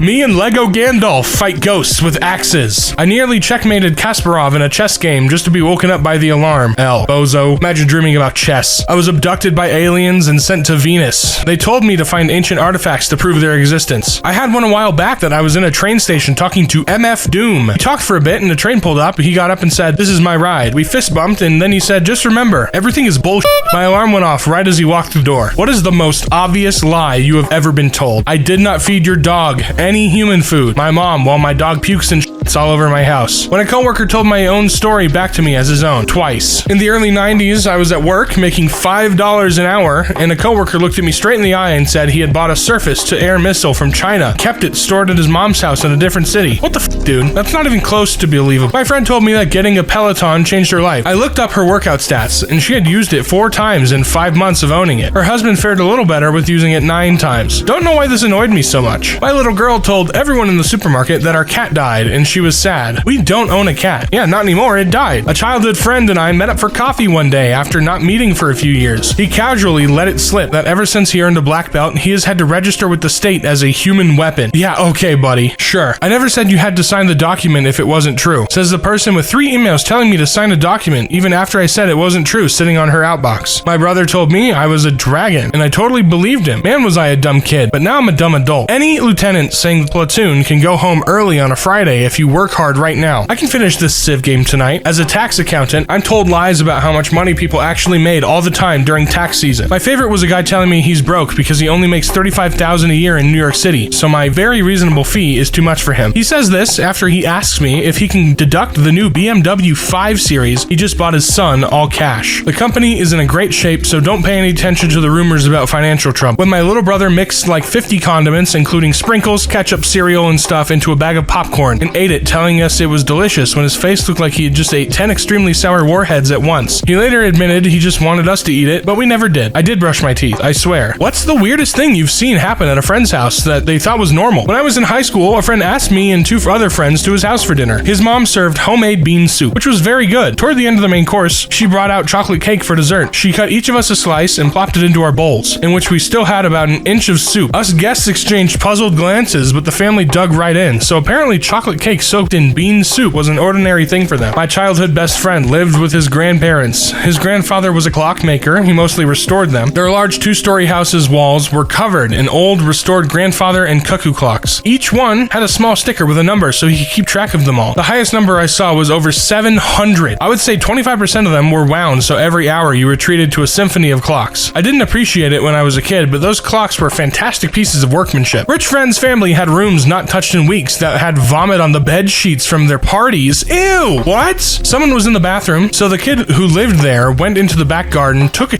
in the flower bed, and shoveled dirt on top of it. The bathroom was free by the time he'd finished. Some of my friends spit in her house straight onto the carpet. I didn't go back. When I was a kid, the neighbor's TV always at 75% volume or higher. They'd literally sit in the living room and scream at each other over the TV on blast. One time I was at my friend's house while his dad was working late. His mom brought home 2 Little Caesars pizzas for us, his brother and his parents. By the time his dad got home from work, there was no pizza, so his dad just made himself a salad for dinner, and no one got screamed at until they cried. Oh no. I have an opposite one because I had the weird family. In high school, I had a sleepover, and one of my friends went to the kitchen in the middle of the night and saw my dad inebriated in his underwear and stained shirt on his knees in front of the fridge drinking mustard out of the bottle. Monday rolls around and the rumors have spread, and I was like, wait, all your dads don't do that too? LOL. By the way, he did in fact have his own separate mustard bottle. I had a friend in high school whose mother was from Jamaica. His family would colon cleanse together every year. I guess it was customary from his mom's culture, so they literally take medicine to make themselves their brains out for a day or 2 every year. Notable mention, they only had 1 bathroom. Oh my god. A neighbor's dad was an avid fisherman, and he would use those electrode things in the lawn to get worms to come up that he was going to use as bait. He would also eat some of the first ones to come up to check if they tasted right. I'm gonna throw up. If not, he would remove the electrodes and try again another day. Serve ice cream with their hands? What? Everyone took their shirts off at the dinner table. Yeah, my friend got backhanded across his kitchen. He slid across the floor to me. After about a 5 count, he got up and went and played chess. What is the scariest, creepiest theory you know about? This isn't a theory, but I just think it's cool. You know how movies and shows always have this ancient alien race that came way before us and we're the new species? Well, technically, most likely that's wrong. We are near the beginning of the universe. If the universe was a person, we would literally barely be a cell, not even form. In reality, we are the ancient species. We are the ones that come before. We are the ones some future civilization may see. Just a crazy thing to think about, that a robot could fail the Turing test if it wanted to. Some smart people I know say life extension tech will exponentially explode in the next century, transforming adult lifespans the same way antibiotics, vaccines, and survival sanitation. What? Transforming adult lifespans the same way antibiotics, vaccines, and sanitation irrevocably transform childhood survival rates. If we hadn't blocked stem cell research, we could be the ones living youthful, nearly disease-free lives, but we've missed our chance by 1 or 2 generations. That my mother-in-law keeps accidentally leaving things at my house because she is slowly moving in. The theory that last moments of consciousness before death can feel like a literal eternity, and where your mind can create entire realities from blissful to horrifying, so in a way the threat of enduring a hellscape of eternal suffering is very real, no matter what you believe. Our world is our perception of our surroundings in our 3-dimensional life. It's possible that we are living amongst beings, things, and events that we cannot experience because we are 3 dimensions and they are not. The one thing that bugs me was the one about the guy who was last seen in the airport. There's a video of him just wigging the f*** out and running away at full speed. They linked surveillance footage and you can see him run all the way off the premises. He was never seen again. There's a lot of theories about what happened, none I want to look into. We could be a brain in someone's basement, just imagining our whole life and everyone we meet. The theory that Carson Wentz and Prince Harry switched lives in 2019, and that's why Wentz sucks at football and Harry left the royal family. The butterfly effect. It makes me feel like deciding whether to choose black shirts or white shirts would increase or decrease my chance of dying young. Edit. I wore a blue undershirt. I wonder what will happen. I'm in a nursing home with dementia in 2060, and all I'm doing is reliving this moment of November 2020. This was a bad thread to read before going to bed. What is something that has aged well? The word cool. Denim in general. Lego! Even music I hated when it was new sounds good because of nostalgia. Old Nintendo games. The speedrun community alone speaks for this. It's crazy how much hype there still is for 20, 30-year-old single-player games. My 84-year-old mother who still walks 3 miles a day and has all her wits about her. Tetris. Still addictive. I sometimes get hallucinations of falling pieces after playing. The earlier episodes of The Simpsons. The Twilight Zone. The series premiered in 1959, and so many of the episodes still hold up today because of its brilliant writing. Jurassic Park. I still think the visuals look great in that movie, even if it were to be released today. Incredibly, some very old photography. Sure, they might be now in digital and whatever, but the composition, attention to detail, there's just so much. Paul Rudd. True, that guy's old as hell, and he still looks good. Arabic numerals, or what most people call numbers. Since around 500 AD, it's been 0, 1, 2, 3, 4, 5, 6, 7, 8, 9, and the entire world uses. What do you genuinely not understand? How can we lose so much hair every day and still have hair stay consistent length, especially people who have long hair? How I get taller and more handsome every time my grandma sees me? Why I continue to procrastinate and self-sabotage? This is totally due to me not looking it up, but I don't know how dry cleaning works. The order of emails in a Gmail thread. Chemistry. I only passed because my professor curved every F to a C. Sudden motivation at midnight. Why does the word fridge have a letter D in it, while refrigerator does not? How these dogs that have these dense bangs hanging over their eyes can see a single goddamn thing? Why the f does my brain only realize I'm wrong after I've already done it? Bitcoin mining. Solving algorithms? What? Who? Why? Why do people seem so miserable as parents decide to have more kids? Really, I do not get how a needle in a record player bouncing back and forth can create such rich sound. What weird thing would you make socially acceptable if you could? Asking a potential employer what the salary for a position is before jumping through 50 hoops with the application interview process, only to find out pay is crap. If other people are at my house having fun but I'm tired, I just want to be able to go to bed. They can stay and have a good time. Short naps at work. Staying completely silent in other people's company. The IRS telling you how much you owe in taxes. People in the service industry should be able to tell a customer when they're being an asshole. Taking a social time out without having to smoke or occupy the bathroom. My workday is 6 to 8 hours. It's an open plan office. Lunch is social, and I have at least an hour commute per day. That's at least twice my maximum social energy per day. I would like to make it socially acceptable to tell employers that you're only in it for the money, and it being a legitimate answer. What am I supposed to tell employers that I always wanted to work at a part-time job and get yelled at by Karens so I could just make ends meet? Sitting, on the floor, or anywhere, really. People who don't get stressed during a presentation, school, or work, what's your secret? Experience. I used to get nervous, and now I don't. Not sure when or why it happened. Honestly, just remembering that most likely no one is paying attention anyway, especially if it's school. I get so stressed before the presentation that the actual presentation comes off as a relief. I'm vain, and I love attention. How I handle boring, that's where the neuroses are. Preparation. I know that may sound like a cheap answer, but it's honestly my best hedge against anxiety. I don't remember the people that bomb presentations because they aren't as formative memories. No matter how much I bomb this presentation, no one will remember in a month, especially since they are stressed about their own presentation. That's my secret, Cap. I'm always stressed. What's a TV show's opening credits you never skip? Ooh, that's a hard one. I think it might be a toss-up between Friends and Evangelion, honestly. DuckTales. Woo! Excellent choice. I almost forgot about them. Breaking Bad, because it's too short to skip it. Intro goes hard, though.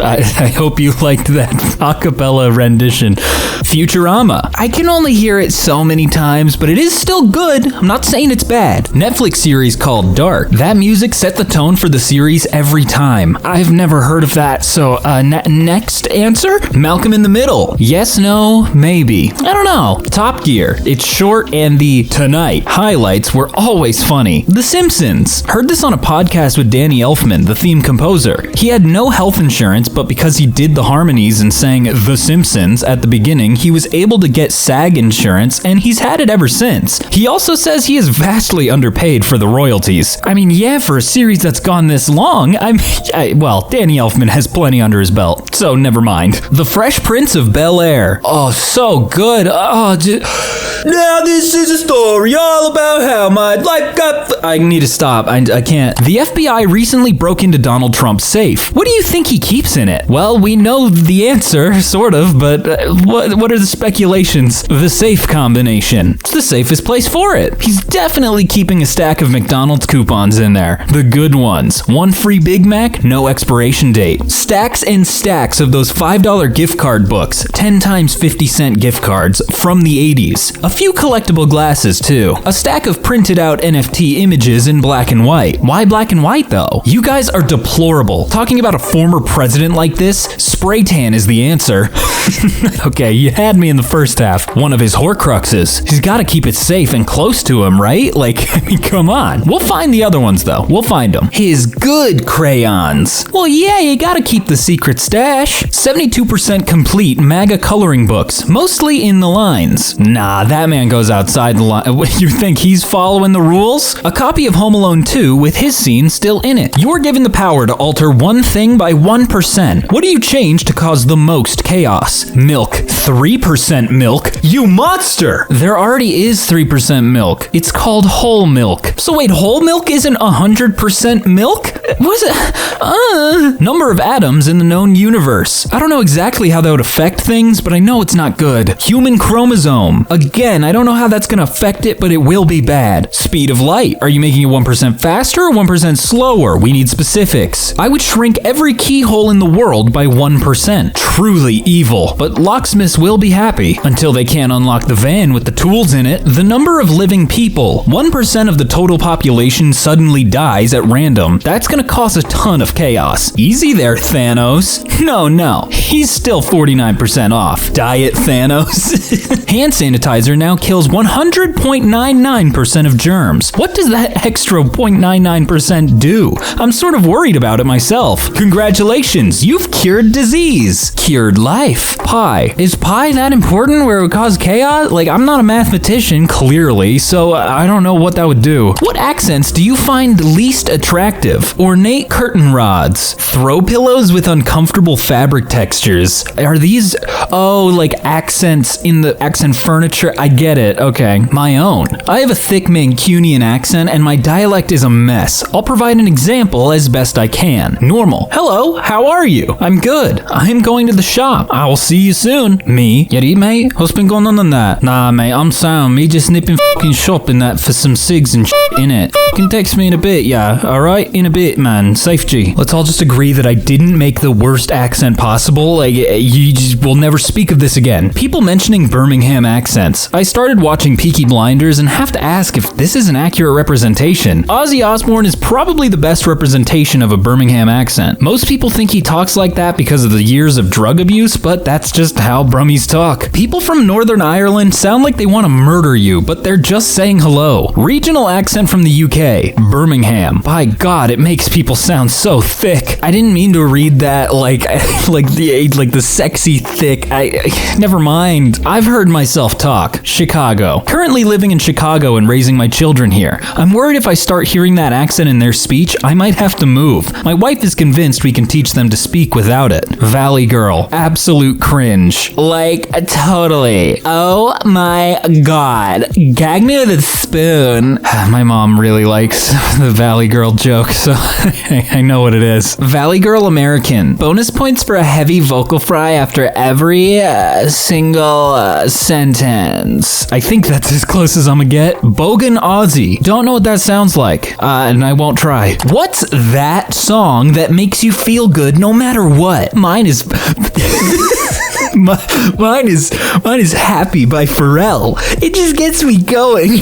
Go Your Own Way by Fleetwood Mac. Island in the Sun. Can you get any more nostalgic? Banana Phone. It's a silly song that my husband used to sing sometimes. I like to play it to annoy him. LOL. Hypnotized by Biggie. It just hit me at 11 years old and never left. It Was a Good Day by Ice Cube. When I had my alarm set to the radio, the local station would always play that on Friday mornings when my alarm went off. Now that song just reminds me of waking up for high school. Oh, well, that's a bummer, kinda. Sultans of Swing. Groove is in the Heart by D-Light. Hotel California. That solo is sweet AF. What was life like before the internet? Better, I would say. Well, nah, it's debatable. A lot more. Oh, I know that actor.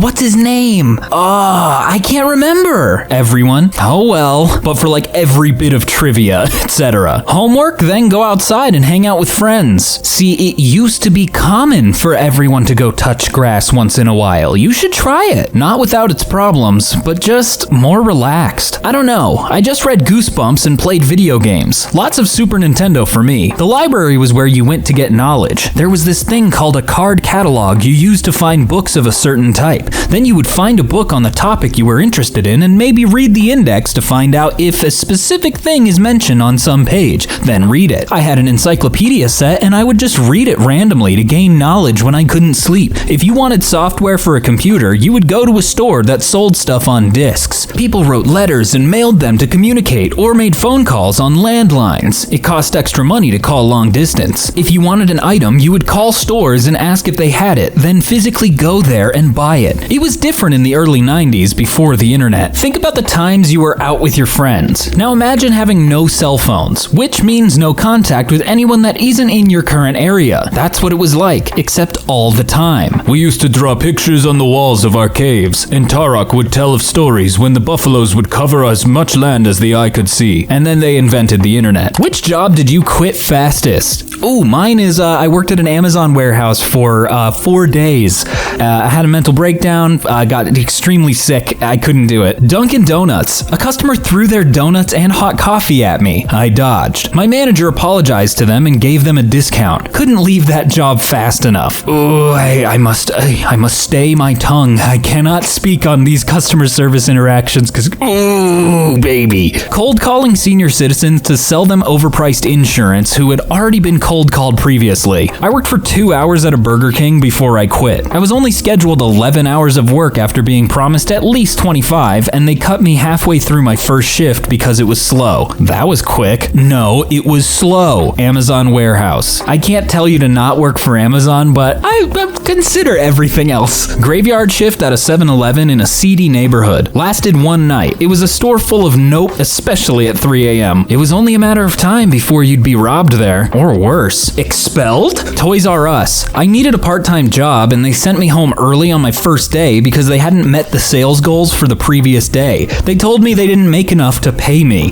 I asked them if money was that tight, then why did they post that job and hire me? I quit on the spot. The store isn't even there anymore, but it closed a while before the company itself fell apart. I was 14 and got a job through a family friend at a leather tannery. It paid $3 an hour. I showed up and was handed a pair of gloves. They had holes in them. My job was to cover raw cow hides with salt. I would cover one side, then flip and cover the other side. I quit at lunch. I showered 3 times that day and could not get the stink off of me. I went back to mowing the neighborhood lawns for some spending cash. $3? Family, friends, or not, that's illegal, let alone 14 and working. I worked at a movie theater for about 4 hours. I quit when someone threw a drink at me because it wasn't carbonated enough. What's something that kids aren't scared of, but adults are? are. Taxes. I'm not scared of them because I don't understand them. Getting older. Kids want to. We don't. Time. I'm not so much scared of time as I am confused on how it works. Once again, I'm not smart. Being honest. I once babysat this 7-year-old who asked me why I am fat. LOL. It hurts, but it was true. Head injuries. They seem determined to collect as many as possible. Well, kids are like indestructible, you know? They're like bones or jelly.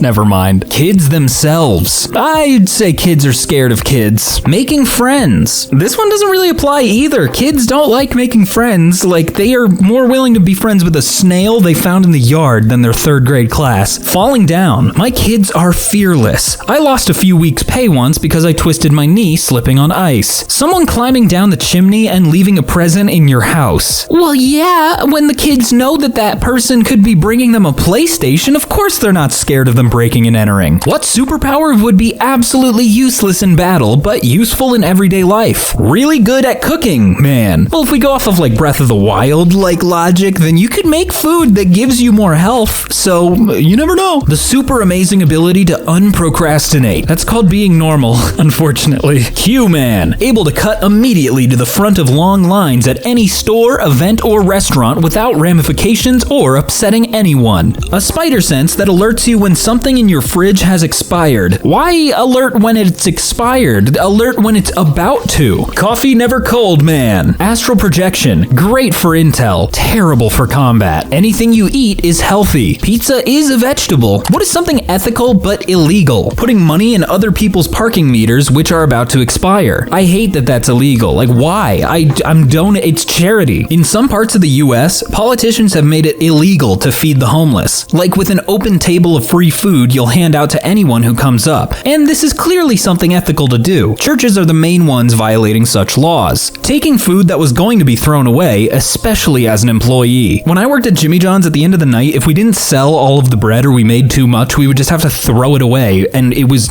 like we were not allowed to bring it to a homeless shelter or take it home with us because they wanted more money. Children selling lemonade without a license. I've seen videos of grown adults calling the cops on kids selling lemonade. It's pathetic. Those adults should get a charge for wasting time and resources. Pirating media no longer available for sale. Nintendo.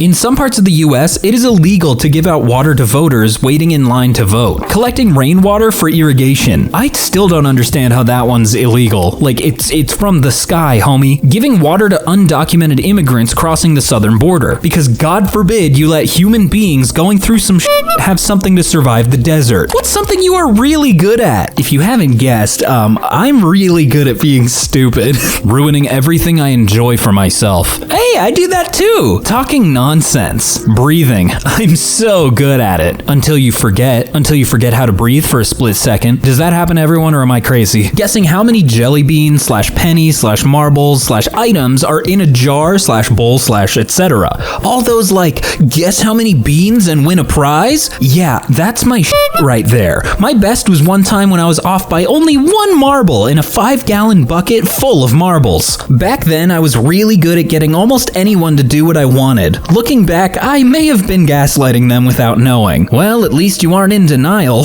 Congrats. Username checks out. What's the username? Huge influence? Oh, yeah, I guess it does check out. You have $10 million for a new home. What is the must-have feature you will build? Walls. Okay, smarty. Get out of here. Heated driveway. No more shoveling. I honestly never thought of something like that. That's awesome. A library. And somewhere to play musical instruments. 30-seat home theater. Ooh, that's kind of a nice idea. Now you just gotta pay for 30 people to come and watch a movie with you. Get it? Because you don't have any friends. Never mind. A $5 million backyard. That makes people want to spend the night out there. It's so pleasant. Ooh, I also want one of those showers that has like 50 heads all pointing towards me in the center. Ups, downs, side to side. I want to stand in a full torrent of water, like a car wash, only with more coverage. I think it should be legally required that any home a Smash player lives in has this shower. Secret passages! I yearn for a house with secret passages. I just want somebody to make the Resident Evil mansion, like, make it a cool experience. Secret passages, puzzles, deadly traps, the works. What is the dumbest way you've been injured? Lifted my leg to fart to annoy a room full of people and hurt my back. I sat on my own testicle. I've been sitting with balls successfully for 41 years, but I guess I am not that great at it. The pain was on a molecular level. A dog tripped me up, then another one stood on my head. I was trying to impress a girl by showing off my amazing vertical leap and touching the top of a stop sign. I did it, but there was a rusty nail on the post holding it up that I didn't see. I basically kneed it, and the thing pierced my skin and ripped my leg open like it had been zippered closed. She looked pretty impressed as I walked home with it bleeding all over the place. I once put a plugged-in charger onto my tongue and couldn't taste anything for a week. I tripped over a toy car and sprained my ankle. I literally kicked a radiator, breaking my foot, got kicked in the hand and broke and dislocated my finger, fell out of a door and dislocated my shoulder, went running and fell, tearing a ligament in my ankle, got a concussion from walking into a door, tried to act cool in front of a girl and slipped, breaking my arm. Yeah, I'm very clumsy. How famous are you? In my house, I'm pretty famous. I'm the guy who fixes things and cooks things. When I was 5, I was the first documented case of E. coli from hunted white-tailed deer. My case apparently solved a mystery of how apple cider from an orchard gave a bunch of people E. coli, or something like that. I was 5 at the time. My memory is a bit fuzzy, but I've seen the article about me in a medical journal. Username checks out. What's the poop McButts? Come on. Small town famous. I'm the guy run over by a dump truck. Now I'm the only guy in a wheelchair. Oh my god, you're the dump truck boy? I can't believe it's actually Johnny Dump Truck. My dogs think I'm the main character. Hi, I'm the author. You are the main character. 2 street dogs know me very well. I feed them. I'm not even sure I've heard of me. I once got a like on Instagram by the Blues Brothers official account run by Judy Belushi and Dan Aykroyd. Guess I've never been more famous before or after that. I got 9 upvotes once. A true influencer. And look at you now, you got 2.1K. What's your favorite word starting with R and ending with T? Ricochet. Imagine learning a language and realizing that ricochet, ashtray, way, fillet, and entree all rhyme. English is broken. I don't know how to... Ratatat? Ratatata? I never learned how to say it. Mason's gonna kick my ass. Robot, but pronounced the way Zoidberg says robot. Root. Can't believe no one said this yet. Rainforest. Okay. Rindflesh. No, not saying it. Not trying. Ernt. Pronounced ernt. It's what I say to my dog to get his attention. Rabbit. Ooh, close one, but it's supposed to be spelt with a W. You wascally wabbits. You're not gonna hear him say you wascally rabbits. Come on. What's a smell that was so bad it's practically burned into your nostrils when memorizing it? The smell of a badly decomposing body. Why do you know what that smells like? How do you know what that smells like? Found a Tupperware in the back of the fridge and cracked it open. It was some broccoli that had been in there for a long time. Smell almost knocked me out. The smell of burning hair. Why is that one so potent? I don't get it. Rotten boiled egg. Some Eastern European countries have a tradition for Easter where you keep one of the painted Easter eggs for the entire year. Horror. When me and my homies were making a small robot car-like thing, due to some malfunctions, the circuit board started to heat up and smoke came out. I was laying on my side in the floor close to the car and that smoke went through my nose. It was like smell of plastic, rubber, and weird medicine mixed up, and we switched that thing off before it got into flames. What words sound totally different to how they're spelt? Half the English dictionary. It's all written the same, but yet pronounced completely different. But and put. Worcestershire. Yeah, because it's actually pronounced Worcestershire. Epitome. This is what I was looking for. I was 27 before I learned this one. Figured epitome and epitome were 2 different words with the same or similar meaning. Laugh and cough. English is broken. I'll say it until I die. Arkansas. America, explain. What do you mean it's Arkansas? Psychology. That one kind of looks correct to me, at least. Words are spelled. Spelt is a kind of wheat. Okay, genius. Get out of here. Get him out of here. The phone rings. You answer, and a voice says, 7 days. What are you going to do? It's been 1 week since you looked at me.